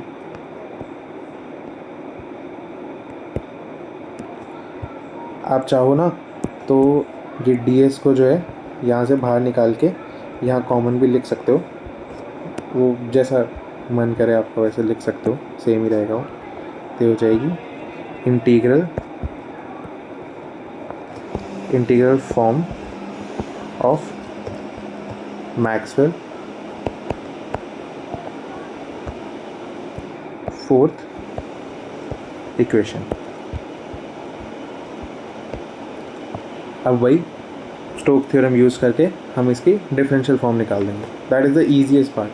यहाँ तक आना सबसे मुश्किल है। ईजीएस्ट पार्ट सबसे यही है कि स्टोक थ्योरम या फिर गॉस डाइवर्जेंस थ्योरम लगा के और इसका जो है डिफरेंशियल फॉर्म निकाल देना है। तो स्टोक थ्योरम हम किस पे लगाएंगे, ये जो डी एल है बी डॉट डी एल, इसको हम चेंज करेंगे यहाँ पे। तो यहाँ पे हम लिखेंगे यूजिंग स्टोक्स थ्योरम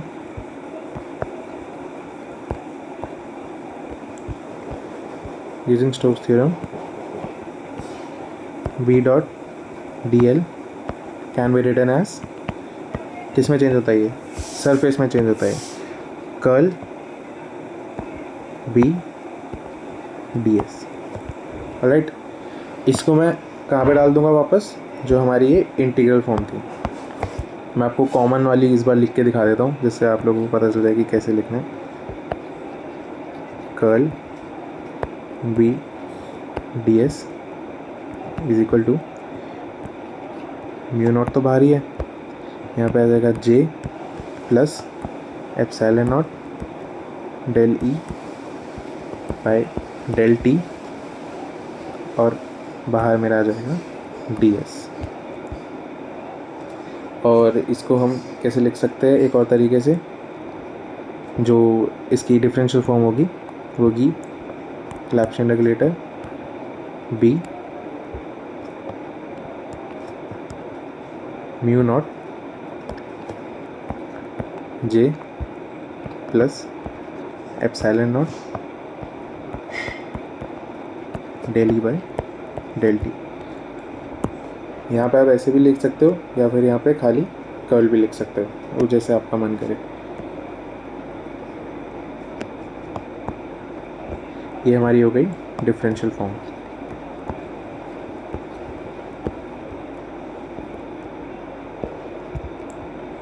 यहाँ पे आपकी चारों इक्वेशन जो है वो ख़त्म होती है। ठीक है, अब मैं इसको एक और बार रिपीट कर देता हूँ फोर्थ वाली को, क्योंकि थोड़ी सी बड़ी थी। तो हमने कहाँ से स्टार्ट करा, हमने सबसे पहले एम्पियर लॉ उठाया। एम्पियर लॉ में हमने क्या देखा कि अगर एक हमारे पास करंट कैरिंग कंडक्टर है, उसमें से आई करंट फ्लो कर रहा है, तो एक छोटा सा अगर हमने उसका लेंथ उठाई तो उसमें से एक बी जो वो होगी मैग्नेटिक फील्ड, वो जो है उसके अराउंड में प्रोड्यूस होगी।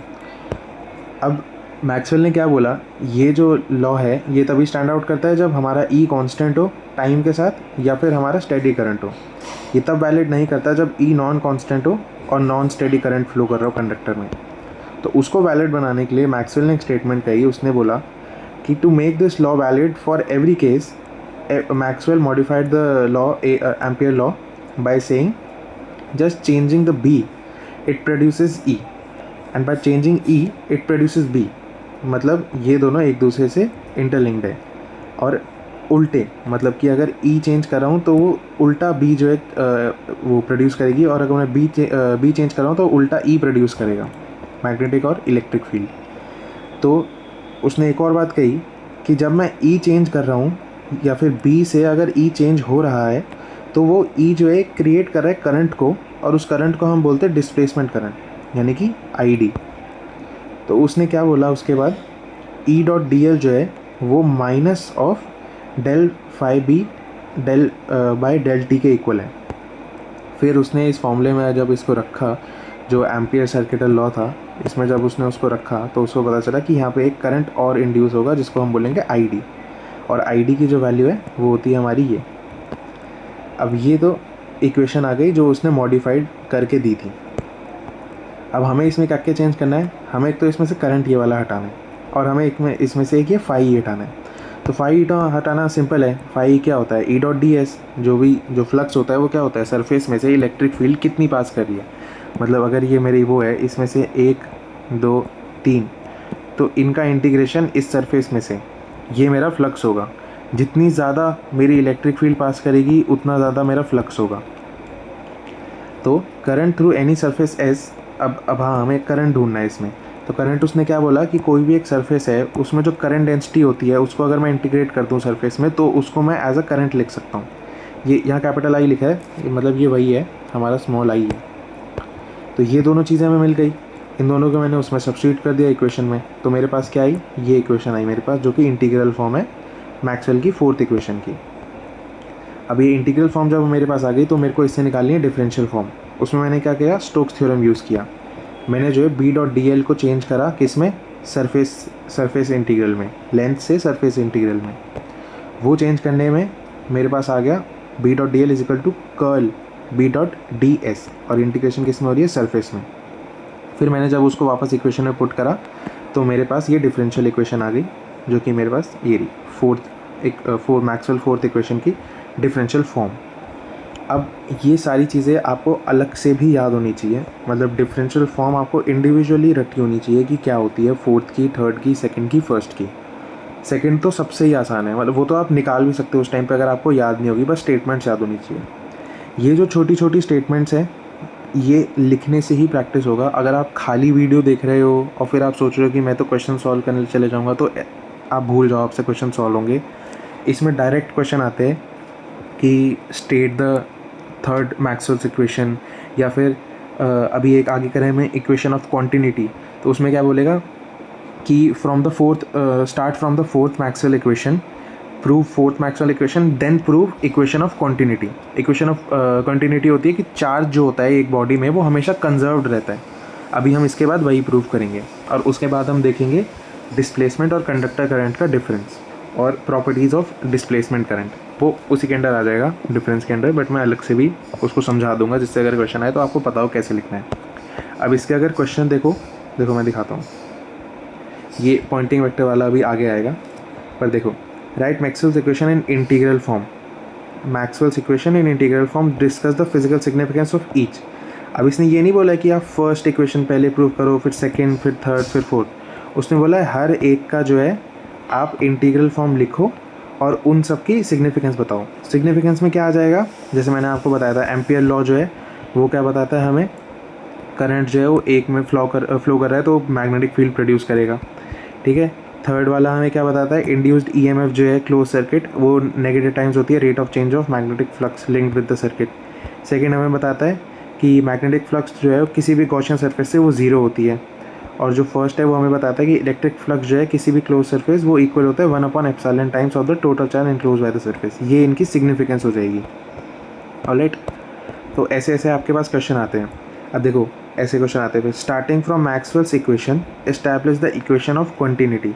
अब इसमें इसने बताई नहीं है कि कौन सी इक्वेशन प्रूव करनी है, ये आपको खुद याद होनी चाहिए। अभी जब मैं आपको इक्वेशन ऑफ कॉन्टिन्यूटी कराऊंगा तो आपको पता होना चाहिए कि इसमें 4th मैक्सवेल इक्वेशन यूज़ होती है। अभी जब हम पॉइंटिंग थ्योरम करेंगे तो उसमें आपको पता चलेगा उसमें 3rd 4th उसमें सब कुछ ही यूज़ होगा एक तरह से आपका। तो इसमें आपको एक्सप्रेशन ड्राइव करना है पॉइंटिंग थ्योरम का और इंटरप्रिटेशन देनी है ईच टर्म की। इंटरप्रिटेशन मतलब जैसे मेरे पास ये डिफरेंशियल फॉर्म है, अब इसमें मैं हर चीज़ बताऊंगा। ये क्या होता है, ये लैप्लासियन रेगुलेटर होता है। ये क्या होता है, ये मैग्नेटिक फील्ड होती है। ये क्या है, ये कांस्टेंट है। ये क्या है, करंट डेंसिटी है, ये क्या है, ये कांस्टेंट है, ये क्या है, इलेक्ट्रिक फील्ड है, डेल टी क्या है, change of rate of time है इलेक्ट्रिक फील्ड के साथ। ये होती है हर चीज़ की मतलब हर टर्म का इंटरप्रिटेशन, जैसे लिखना है and give interpretation of each term. अगर ये क्वेश्चन आया तो आपको ऐसे लिखना है, जैसे मैं यहाँ पे लिख दूँ तो ये लैप्शियन रेगुलेटर, बी मेरा हो जाएगा मैग्नेटिक फील्ड,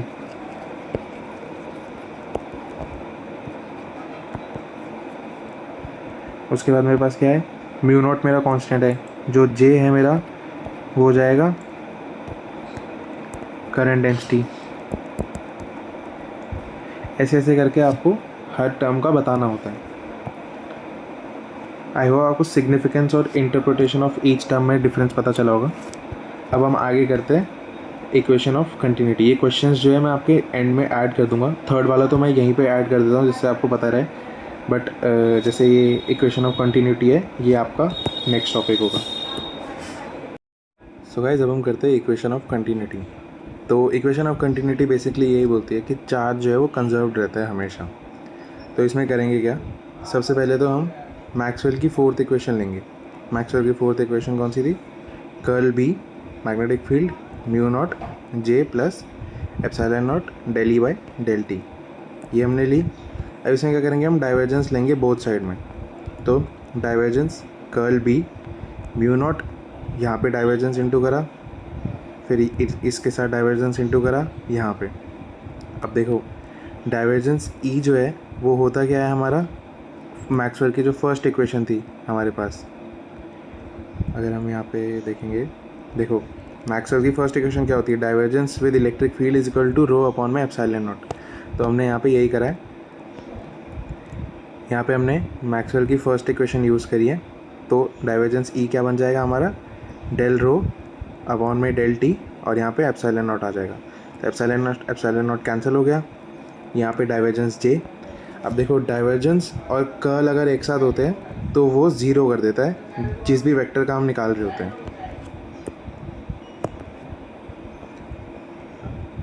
तो ये यहाँ पे ज़ीरो हो गया, ठीक है। म्यू नॉट को हमने कॉमन ले लिया है यहाँ से, तो ये divergence J del rho by del T, mu naught हमारा ज़ीरो हो जाएगा इस साइड जाके, और हमारी ये वाली इक्वेशन आ गई।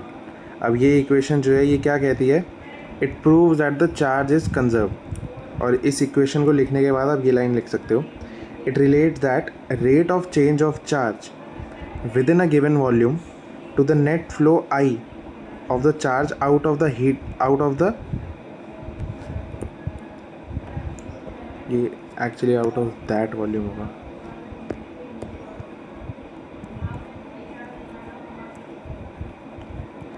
आउट ऑफ दैट वॉल्यूम, ठीक है। तो ये इक्वेशन ये सिंपली ऐसे ही आती है, ठीक है। इसको आप एक दो बार लिख के प्रैक्टिस करोगे तो आपको ये समझ आ जाएगी।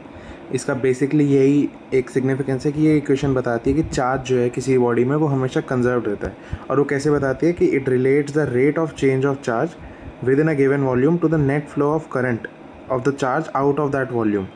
ये जो इक्वेशन है ये इसका जो मतलब एक डेफिनेशन होगी इस इक्वेशन की, वो आपकी ये वाली होगी। तो अब बारी आती है सबसे मोस्ट इम्पॉर्टेंट टॉपिक, और जो लाइक ये तो आता ही है, मतलब कुछ ना कुछ तो इसका आएगा, या तो क्वेश्चन आ जाएगा इसका, या फिर आपका आ जाएगा कि इसके ही सिर्फ इक्वेशन दो, या फिर इसकी सिग्निफिकेंस बताओ, या फिर कभी कभी तो ये पूरा का पूरा ही सॉल्व करने का आ जाता है 10 मार्क्स का, जो कि है हमारा पॉइंटिंग थ्योरम। तो पॉइंटिंग थ्योरम जो है ना, ये पहले तो आप इक्वेशन देख लो, और मेरे को पता है आप इक्वेशन देखते ही डर जाओगे कि इतनी बड़ी इक्वेशन, अब इसका प्रूफ कैसे निकलेगा, ठीक है। मैं भी डर गया था, बट इसको याद करने का एक तरीका है, जो कि देखो हर चीज़ में अगर आप फ्लो निकालने की कोशिश करोगे ना, तो आपको ज़रूर एक उसका एक मेथड पता चल जाएगा कि इसको एक्चुअली याद कैसे करना है, ठीक है। तो पहले तो मैं आपको ये बताऊंगा कि इसकी ये जो स्टेटमेंट है ये लिखनी है। स्टेटमेंट का पहले हम मतलब जानेंगे, उसके बाद मैंने आपके लिए एक न्यूमोनिक्स तैयार करा है जो मैंने अपने टाइम पे भी यूज़ किया था। मैं फिर आपको उससे समझाऊंगा कि एक्चुअली में पॉइंटिंग थ्योरम याद कैसे करनी है। तो सबसे पहले स्टेटमेंट से स्टार्ट करते हैं। When EM wave propagates from one point to another in space, it transports electric and magnetic energies from point to point. तो आपने ये वाला ग्राफ देखा होगा कि पार्टिकल जो है इस डायरेक्शन में मूव करेगा, इलेक्ट्रिक या फिर शायद मैग्नेटिक थी वो इस डायरेक्शन में थी, और इलेक्ट्रिक जो है वो इस डायरेक्शन में थी, करंट जो है इस डायरेक्शन में था, और ये ऐसे। तो ये जब जो EM वेव होती है वो होती है इलेक्ट्रोमैग्नेटिक वेव, यानी कि उसमें इलेक्ट्रिकल कंपोनेंट भी होता है, मतलब इलेक्ट्रिक फील्ड का कंपोनेंट भी होता है, और उसमें मैग्नेटिक फील्ड का भी कंपोनेंट होता है। तो वो जब एक पॉइंट से दूसरे पॉइंट तक जाती है तो वो इलेक्ट्रिकल एनर्जी और मैग्नेटिक एनर्जी दोनों हर पॉइंट पे वो उस एनर्जी को लेते हुए जाती है। ये जो है फर्स्ट लाइन का मतलब है, ठीक है।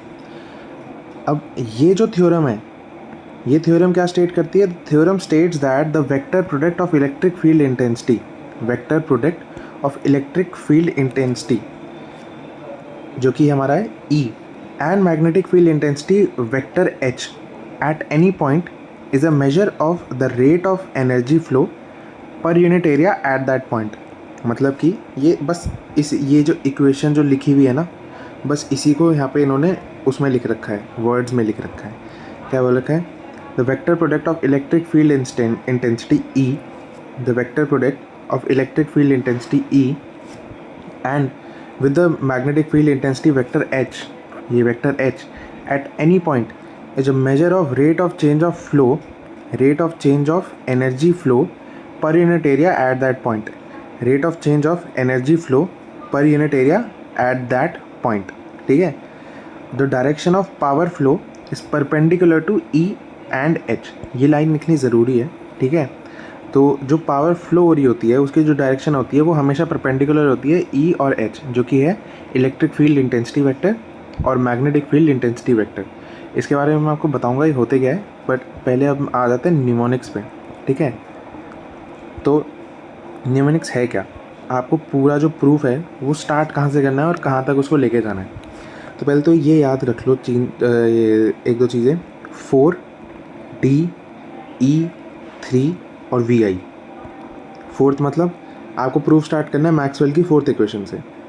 उसके बाद मैक्सवेल की फोर्थ इक्वेशन उठा ली तो उसको क्या करना है? डॉट प्रोडक्ट करना है, किसके साथ? E के साथ। जब E के साथ डॉट प्रोडक्ट हो जाए तो वेक्टर आइडेंटिटी लगा के हमें उसको एक्सपैंड कर देना है।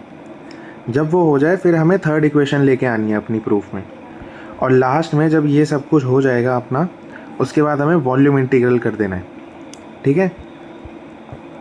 इसको आप ऐसे भी याद रख सकते हो, मतलब देखो ये मतलब आपके 5 शब्द जो है ये वैसे तो याद होने जाने चाहिए, बट अगर किसी को नहीं हो रहे तो 4 दिवस एकता के, 3 वीरता के, तो 4D E3 VI, ठीक है। ये आपको याद रखना है। अब हम चलते हैं इसके प्रूफ की तरफ कि एक्चुअली में है क्या। तो सबसे पहले हम क्या लेंगे? मैक्सवेल की फोर्थ इक्वेशन। तो यहाँ पे हम लिखते हैं प्रूफ में सबसे पहले, take Maxwell's fourth equation. Maxwell की फोर्थ इक्वेशन क्या होती है हमारे पास? Curl B is equal to mu naught current density plus epsilon del I by del T, ठीक है। अब देखो जो मैं बात कर रहा था ऊपर H की, कि H होता क्या है, यहाँ पे आएगा काम। अब मैं यहाँ पे जो मेरा B है मेरे को सबसे पहले उसको हटाना है, तो यहाँ पे मैं लिख दूँगा H, यहाँ पे आ जाएगा हमारा J plus epsilon del E by del T। अब मैं आपको बताता हूँ ये H है क्या। देखो मैग्नेटिक और इलेक्ट्रिक फील्ड जैसे ऊपर लिखा था, यहाँ पे क्या लिखा है? Electric field intensity vector.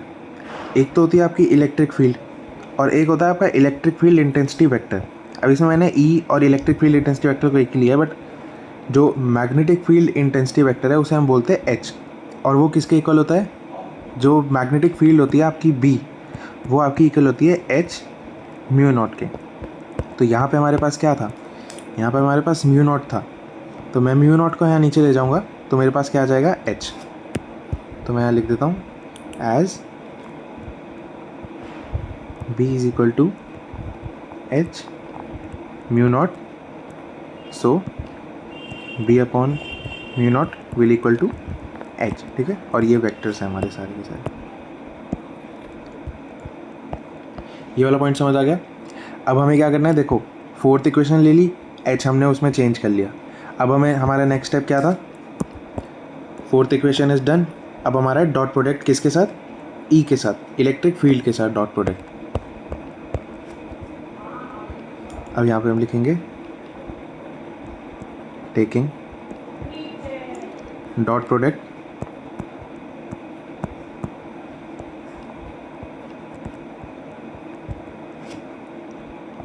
Of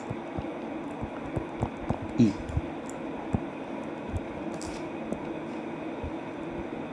तो अब इस पूरे में जो है हम ये जो हमारे पास पूरा है, इसमें हम क्या करेंगे, डॉट प्रोडक्ट कर देंगे ई के साथ। और मैं इसको जो है एक फाइनल इक्वेशन में लिख रहा हूँ, मतलब मैं क्या करूँगा, ये जो मेरा जे है ना, इसको मैं इधर उठा के ले आऊँगा, और ये जो हमारा सॉरी ये जो हमारी चीज़ है ये मैं इधर उठा के ले आऊँगा। ठीक है, E dot J is equal to E dot curl of H minus epsilon E dot D E del E by del T. अब हमने वो डॉट प्रोडक्ट ले लिया ई के साथ। अब हम क्या करेंगे, अब हम लगाएंगे वेक्टर आइडेंटिटी। वेक्टर आइडेंटिटी किस पे लगाएंगे हम, वेक्टर आइडेंटिटी हम इस पे लगाएंगे। अब मैं ऊपर भी यहाँ पे देखो, फोर्थ वाला डन, डॉट प्रोडक्ट डन। अब लगेगी आइडेंटिटी, एक्सपेंशन करेंगे हम वेक्टर आइडेंटिटी के साथ। अब वेक्टर आइडेंटिटी क्या होती है, मैं यहाँ पे पहले तो मार्क भी कर देता हूँ कि हमें इस पे लगानी है वेक्टर आइडेंटिटी।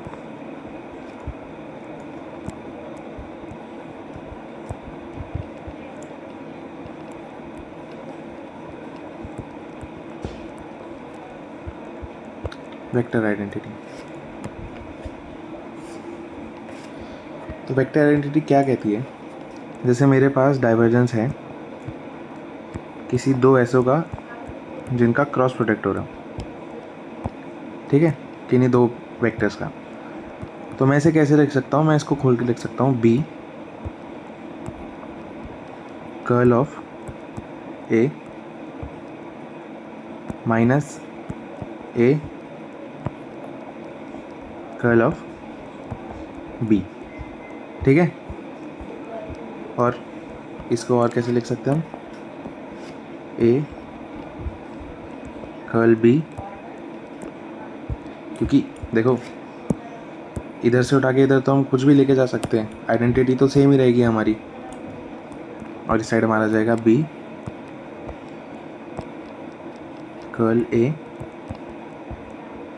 माइनस में divergence of A cross B. ठीक है, ये हमारी आ गई vector identity.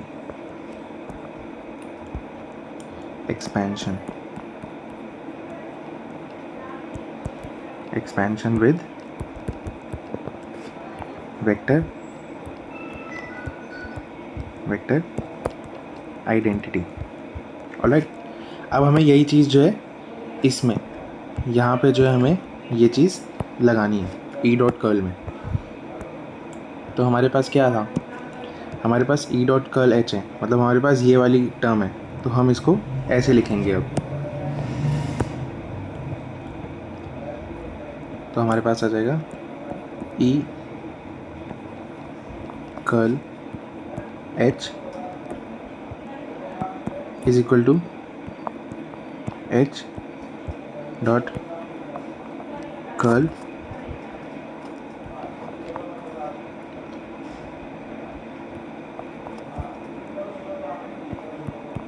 E minus divergence of E cross H. ठीक है, इसको मैं यहाँ पे लिख देता हूँ, ये मेरी थर्ड है। ऊपर जो हमारी जे के साथ थी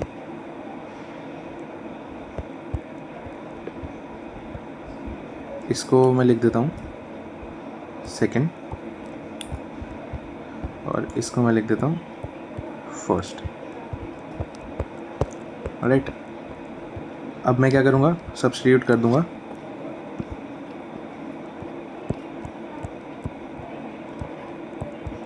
थर्ड को सेकेंड में, ठीक है। तो हमारी क्या आ जाएगी अब, ई डॉट जे। देखो एक पढ़ने का मैं अगर बेटर तरीका बताऊँ, जब आप वीडियोस देख रहे हो ना तो नोट्स आपके ऑलरेडी अपलोडेड होंगे वेबसाइट पे। तो अगर आप नोट्स भी साथ में खोल के रखो ना तो आपको पता चलता रहेगा कि अब जैसे मैंने यहाँ पे ई डॉट जे लिखना स्टार्ट कर दिया, बट क्या आपको याद है कि सेकंड जो हमारी इक्वेशन जिसको मैंने सेकंड मार्क किया है वो एक्चुअली में थी क्या, आपको याद नहीं रहेगा। तो आप साथ साथ उसको मिला सकते हो, इससे जो है ना ज़्यादा जल्दी याद होता है आपको। सो ई डॉट जे यहाँ पे हमारा आ जाएगा H curl E minus divergence E cross H minus epsilon E del E by del T. ये आ गई हमारी इक्वेशन। इसको मैं मार्क कर देता हूँ अपना फोर्थ। ऑलराइट, देखो ये तो हमारा एज इट इज़ है, ठीक है। ई डॉट जे हमने इसको जो है एक्सपैंड किया है वेक्टर आइडेंटिटी से, ये हमारा ये वाला पार्ट है और बाकी ये वाला जो पार्ट है वो एज इट इज़ यहीं पे। तो हमारी हो गई फोर्थ इक्वेशन। अब हमारे कौन कौन से स्टेप्स कंप्लीट हो गए, हमारा फोर्थ इक्वेशन हो गई, मैक्सवेल की उठाई हमने, फिर हमने जो है उसमें बी को जो है एच से रिप्लेस किया, फिर डॉट प्रोडक्ट करा ई के साथ पूरे का, फिर हमने वेक्टर आइडेंटिटी लगाई, एक्सपैंड किया हमने, किसको एक्सपैंड किया, ई डॉट कर्ल एच को एक्सपैंड किया हमने। अब हमारा काम है थर्ड मैक्सवेल की जो इक्वेशन है उसको रोल में लेके आना।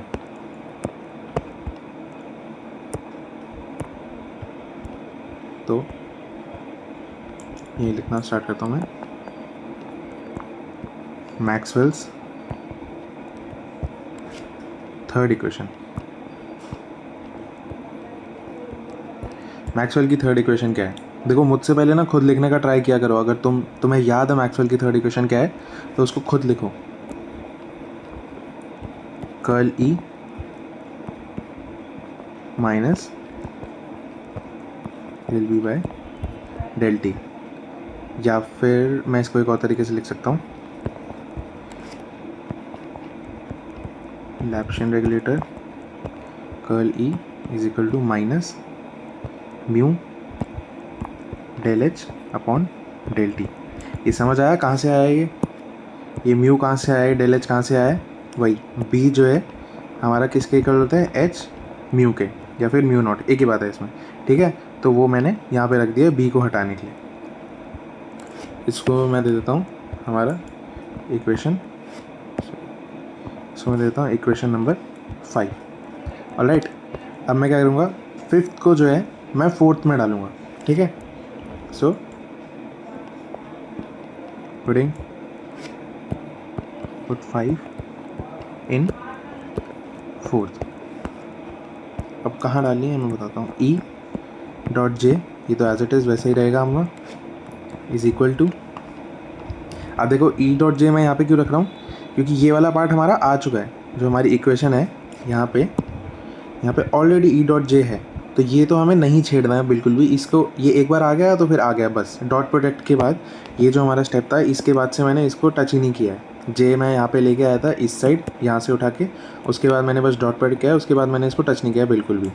ये एज इट इज़ रहेगा क्योंकि ये वाला पार्ट हमारा हो गया है। जैसे हम रूबिक्स क्यूब सॉल्व करते हैं, एक लेयर करके सॉल्व करते हैं, एक साथ सारी लेयर सॉल्व नहीं करते, और जो लेयर सॉल्व हो जाती है उसको हम ज़्यादा टच नहीं करते, उसको हम वैसे ही रखने की कोशिश करते हैं। तो इसमें भी ऐसे ही करेंगे हम, ठीक है। फिर यहाँ जाएगा एच, अंदर बचेगा minus mu del H by del T minus Laplacian regulator E cross H minus epsilon, एक सेकेंड, यहाँ पे ई भी आएगा हमारा, ई डॉट प्रोडक्ट जो किया था हमने, del E by del T. Alright, अब देखो हमने चेंज क्या क्या किया है। हमारे पास क्या था, ई जे था, ई जे वैसे ही रहा। अब हमने एच जो हमारे पास कर्ल जो ई है, इसको हमने चेंज किया है मैक्सवेल की थर्ड इक्वेशन से। ये यहाँ पे मैंने ये वाली चीज़ उठा के रखी है यहाँ पे, ठीक है। उसके बाद ये जो डाइवर्जेंस था ये एज इट इज़ ऐसा ही है, ये वाला जो पार्ट था ये भी एज इट इज़ ऐसा ही है। अब इसके बाद हम क्या देख सकते हैं, देखो जैसे आपको याद होगा जब हम वेव्स पढ़ रहे थे तो उसमें हमने 2x के साथ इंटू किया था, क्यों? क्योंकि उसके जो डिफरेंशिएशन थी वो उसी इक्वेशन में प्रेजेंट थी। तो इसमें भी ऐसा ही हो रहा है। अब हम यहाँ पे देखेंगे तो h भी है, डेल एच डेल टी भी है, तो एक किसकी डिफरेंशिएशन हो गई, ये 1/2 del H square by del T की वो हो गई डिफरेंशिएशन। यहाँ पे भी सेम चीज़ है, यहाँ पे 1/2 del E square by del T की वो हो जाएगी। तो हम इसको कैसे लिखेंगे अब ये जो इक्वेशन है हमारे पास, ये लिख सकते हैं हम half del by del T, अंदर आ जाएगा एच स्क्वायर, ठीक है। और ये जो हमारी है ये वाला पार्ट, ये हम लिख सकते हैं half del E square by del T. अब इसको मैं जो है अगर पूरी इक्वेशन लिखूं तो हमारे पास इक्वेशन आ जाएगी E dot J is equal to minus mu by 2 del H square by del T minus epsilon by 2 del E square by del T minus E cross H, ठीक है। इसको मैंने यहाँ पे लिख दिया है, इस वाले को उठा के मैंने यहाँ पे लिख दिया और इस वाले को मैं यहाँ पे लेके चला गया हूँ, ठीक है। अब हमें लास्ट में क्या करना है, अब हमें पूरे उसमें जो है इंटीग्रेशन कर देनी है, ठीक है ना। हमारा कौन कौन से स्टेप हो गए, एक बार जाते हैं वापस ऊपर। फोर्थ स्टेप हो गया, मैक्सवेल की फोर्थ इक्वेशन उठाई, डॉट प्रोडक्ट करा ई के साथ, उसके बाद वेक्टर आइडेंटिटी लगा के एक्सपैंड कर दिया हमने। फिर हमने जो है थर्ड इक्वेशन उठाई और उसे जो है वेक्टर जो एक्सपैंड करा था उसमें हमने करा, जो वेक्टर हमने उठाया था उसमें जो एक्सपेंशन करी थी उसमें हमने रखा। और अब हमें कर देना है इंटीग्रेशन, ठीक है ना। तो इंटीग्रेटिंग इक्वेशन, इसको मैं 6 दे देता हूँ, इक्वेशन 6 हो जाएगी हमारी। Equation 6 through out with respect to volume,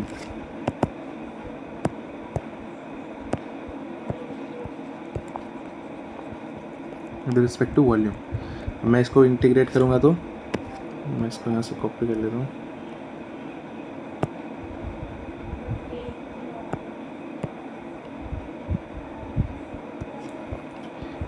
ये आप लोगों को पूरा लिखना है, ठीक है ना, आपके पास ऑप्शन नहीं होता ऐसे कॉपी करने का। इसका भी ठीक कर देता हूँ, स्क्वायर है ये, ऊपर भी ठीक कर देता हूँ मैं बाद में कन्फ्यूजन होती है, फिर आप लोग मैसेज करते हो कि ये समझ नहीं आया, ये गलत क्यों लिख दिया आपने। तो अब हम इसको जो है इंटीग्रेट कर देंगे वॉल्यूम के साथ। ये इंटीग्रेट करा वॉल्यूम, फिर अब देखो मैं या तो जो है इसमें से कॉमन ले सकता हूँ डेल बाई डेल टी को, ठीक है ना। मैं कॉमन ले ही देता हूँ, ज़्यादा इजी रहेगा समझने में।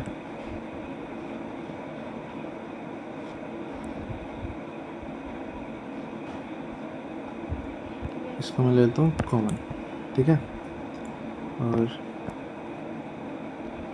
इसको मैं इधर रख देता हूँ थोड़ा सा, इसको भी इधर रख देते हैं,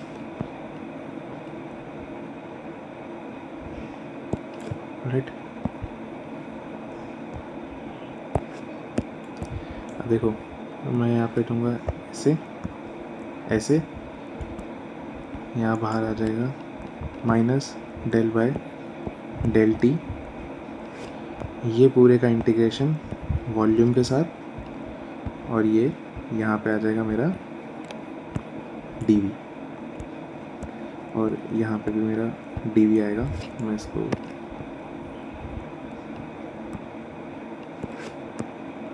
यहाँ पे मेरा dv आ जाएगा, ठीक है।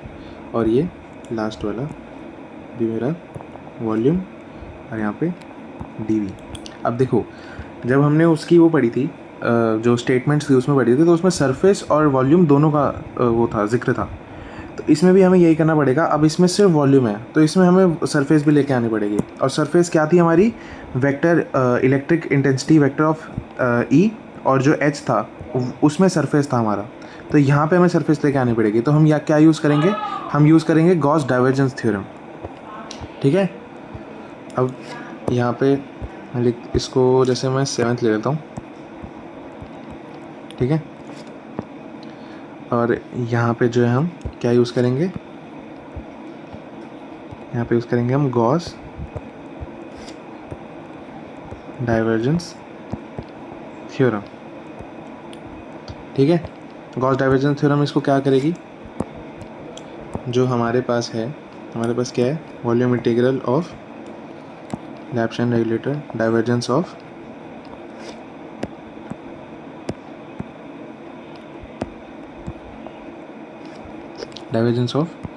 ई, क्या हो गया इनको, ई क्रॉस एच, ये हमारा dv में है। हम इसको क्या लिख सकते हैं? सॉरी, यहाँ पे सरफेस इंटीग्रल, और ये खाली ई क्रॉस एच हो जाएगा। तो देखो, हम सरफेस से वॉल्यूम में भी जा सकते हैं और वॉल्यूम से सरफेस में भी आ सकते हैं, अगर हमारे पास यहाँ पे अगर डाइवर्जेंस प्रोवाइडेड हो तो। अब अगर मैं इसको इस इक्वेशन में उठा के रख दूंगा यहाँ पे, तो मेरी फाइनल इक्वेशन जो होगी वो मेरी क्या बन जाएगी? अब यहाँ पे लिखते हैं final equation, volume integral E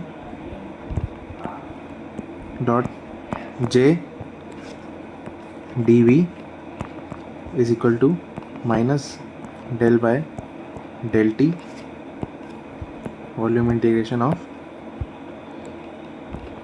mu H square by 2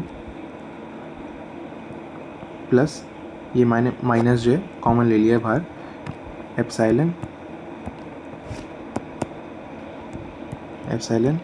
E square by 2, ये डी के साथ हो रहा है, minus surface integral of E cross H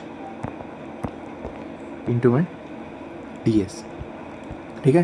this is our final Poynting theorem proof equation. अब देखो, आप लोगों को शायद जोक सा लगेगा वैसे, बट अगर आपके पास क्वेश्चन आया तो इतनी बड़ी जो इक्वेशन होती है वो कभी होती नहीं है, ठीक है ना। पॉइंटिंग थ्योरम ना बहुत ही छोटा है, और शायद आपको थोड़ी सी हंसी भी आएगी। पॉइंटिंग थ्योरम को एस से डिनोट करते हैं, ठीक है। आप पहले तो गेस लेके देखो कि कितना बड़ा इसका वो होगा फॉर्मूला। बस ये है पॉइंटिंग थ्योरम, और यही करना है आपको भी। या फिर आप इसको कैसे लिख सकते हो? अगर मैं एच को थोड़ा सा चेंज करके लिख दूं तो इसको मैं ऐसे लिख सकता हूँ, this is your Poynting theorem, literally this is your Poynting theorem. आपको क्वेश्चन इसी में आएंगे। अगर कोई न्यूमेरिकल आएगा तो वो आपको जो है इसी से सॉल्व करना पड़ेगा। ये लेके मत बैठ जाना यहाँ पे कभी इंटीग्रेशन कर रहे हो तो फिर तो अगले एंड सेम में आपका जाके सॉल्व होगा। अगर आप इंटीग्रेशन वाले इससे अगर आप सोचोगे कि मैं इससे सॉल्व करके देखता हूँ, ये सिंपल बस यही। और इसका और सिंपल क्या है, ये तो चलो हो गया। वैसे पॉइंटिंग थ्योरम क्या होता है? पावर, ऊपर जो हमने स्टेटमेंट पढ़ी थी उसमें क्या था कि पावर जो है वो परपेंडिकुलर होती है किसके? इलेक्ट्रिक और मैग्नेटिक फील्ड के। तो मैं यहाँ पे लिख देता हूँ, जो हमारा एस होता है वो एक्चुअली पी अपॉन ए होता है, और छोटा हो गया, यानी कि पावर अपॉन एरिया। बस ये है हमारा पॉइंटिंग थ्योरम लिटरली। यहाँ पे मैं लिख भी देता हूँ अलग से,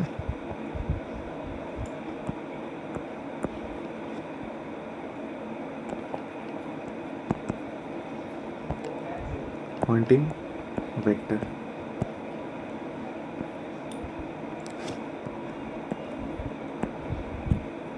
ठीक है, बट ये इंपॉर्टेंट है, इसमें अगर क्वेश्चन आ जाए ना फ्री के मार्क्स, बिल्कुल फ्री के मार्क्स समझो।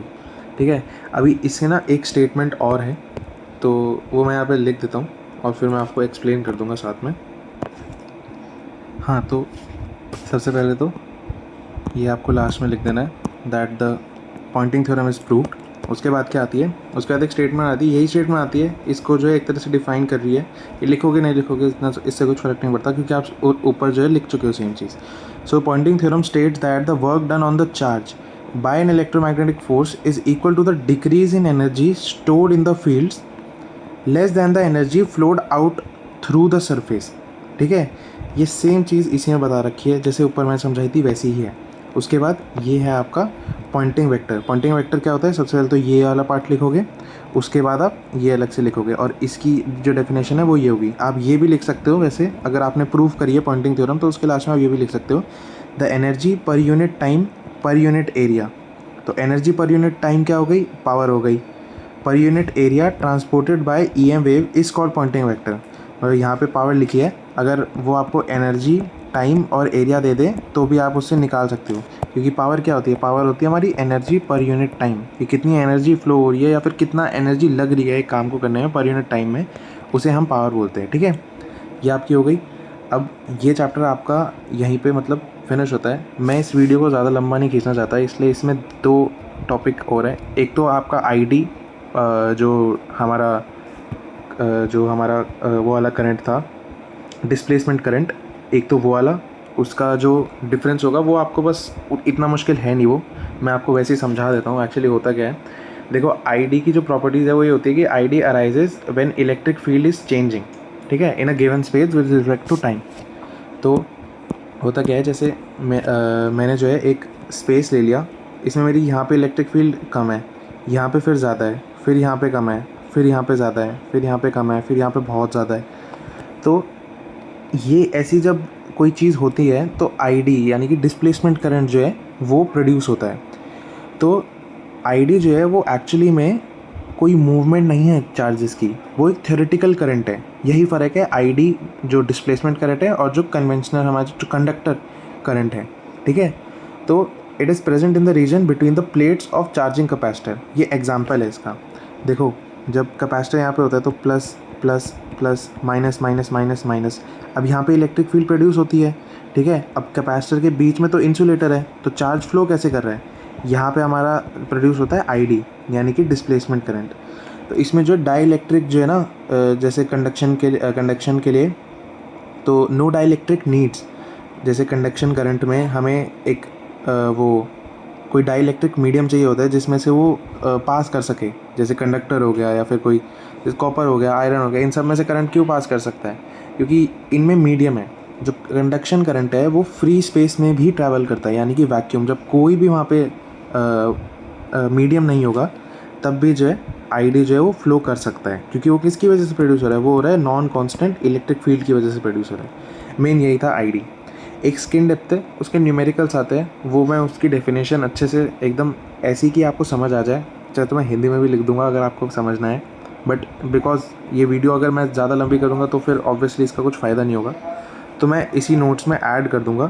ठीक है, इसमें एक क्वेश्चन यहाँ पे मैं इसको ऊपर कर देता हूँ। अब देखो, सिग्निफिकेंस ऑफ पॉइंटिंग वेक्टर, उसमें क्या करोगे आप, पॉइंटिंग वेक्टर या तो ये वाली लिख सकते हो, या फिर जो मैंने ऊपर आपको समझाई थी वो वाली लिख सकते हो। अब एक्सप्रेशन ड्राइव करना है तो ये जो है पूरा का पूरा जो अभी तक हमने करा है ये इस क्वेश्चन में ही आएगा। और give interpretation of each term, इसमें ये नहीं है कि हर स्टेप में करना है, ये जो लास्ट में आ गया ना आपका, इसमें E बता दिया इलेक्ट्रिक फील्ड, J बता दिया करंट डेंसिटी, म्यू H बता दिया मैग्नेटिक वेक्टर इंटेंसिटी, E ये वाला बता दिया, ये बता दिया, ये सारी चीज़ें इंटरप्रिटेशन ऑफ ईच टर्म, ये मैंने आपको स्टार्टिंग ऊपर भी बता दिया था। सो बाकी के जो 2 टॉपिक्स हैं वो मैं इसमें ऐड कर दूंगा, उसकी टेंशन नहीं है ज़्यादा। वो न्यूमेरिकल आते हैं, न्यूमेरिकल भी मैं ऐड कर दूंगा, जिससे आपको पता चल जाएगा कि क्वेश्चन कैसे होते हैं। सॉल्व न्यूमेरिकल ऐड कर दूंगा मैं। बाकी अभी आपके मिड टर्म स्टार्ट होने वाले हैं, तो इस वीडियो को चाहे 2 बार देखना, बट ये जो इक्वेशंस मैंने कराई है ना, इनको प्लीज़ मत छोड़ के जाना, क्योंकि ये हमेशा आती है और हमेशा आएंगी, क्योंकि इस चैप्टर में यही है। ऊपर के जो न्यूमेरिकल्स है, एक वो ग्रेडियंट डाइवर्जेंस कर्ल वाला, और जो स्किन डेप्थ के न्यूमेरिकल्स होते हैं वो आपके एक आता है, पर इसके क्वेश्चन जो ना, अभी जैसे आप देख भी सकते हो, इसमें 5-5 मार्क्स के क्वेश्चन आ रहे हैं 2, तो 10 मार्क्स तो आपको यहीं से मिल जाएंगे अगर आपने अच्छे से इसको याद कर रखा होगा। और खाली ये नहीं है कि बस लिख लिख के रट्टा मार लिया, नहीं, इसको आप समझ के अगर याद करोगे ना तो ज़्यादा बेटर रहेगा, क्योंकि समझ में क्या होता है, एक मसल मेमोरी बनती है। एक आपको याद रहता है कि अच्छा हाँ इसके बाद ये हुआ था, अच्छा हाँ उसके बाद ये हुआ था। तो प्लीज़ इसको सिर्फ रट्टा मत मारना, इसको अच्छे से याद करना। बाकी all the best for your exam and thank you for watching this video. और नोट्स आपको वेबसाइट पे मिल जाएंगे, साथ में नोट्स खोल के रखा करो। Okay, thank you so much.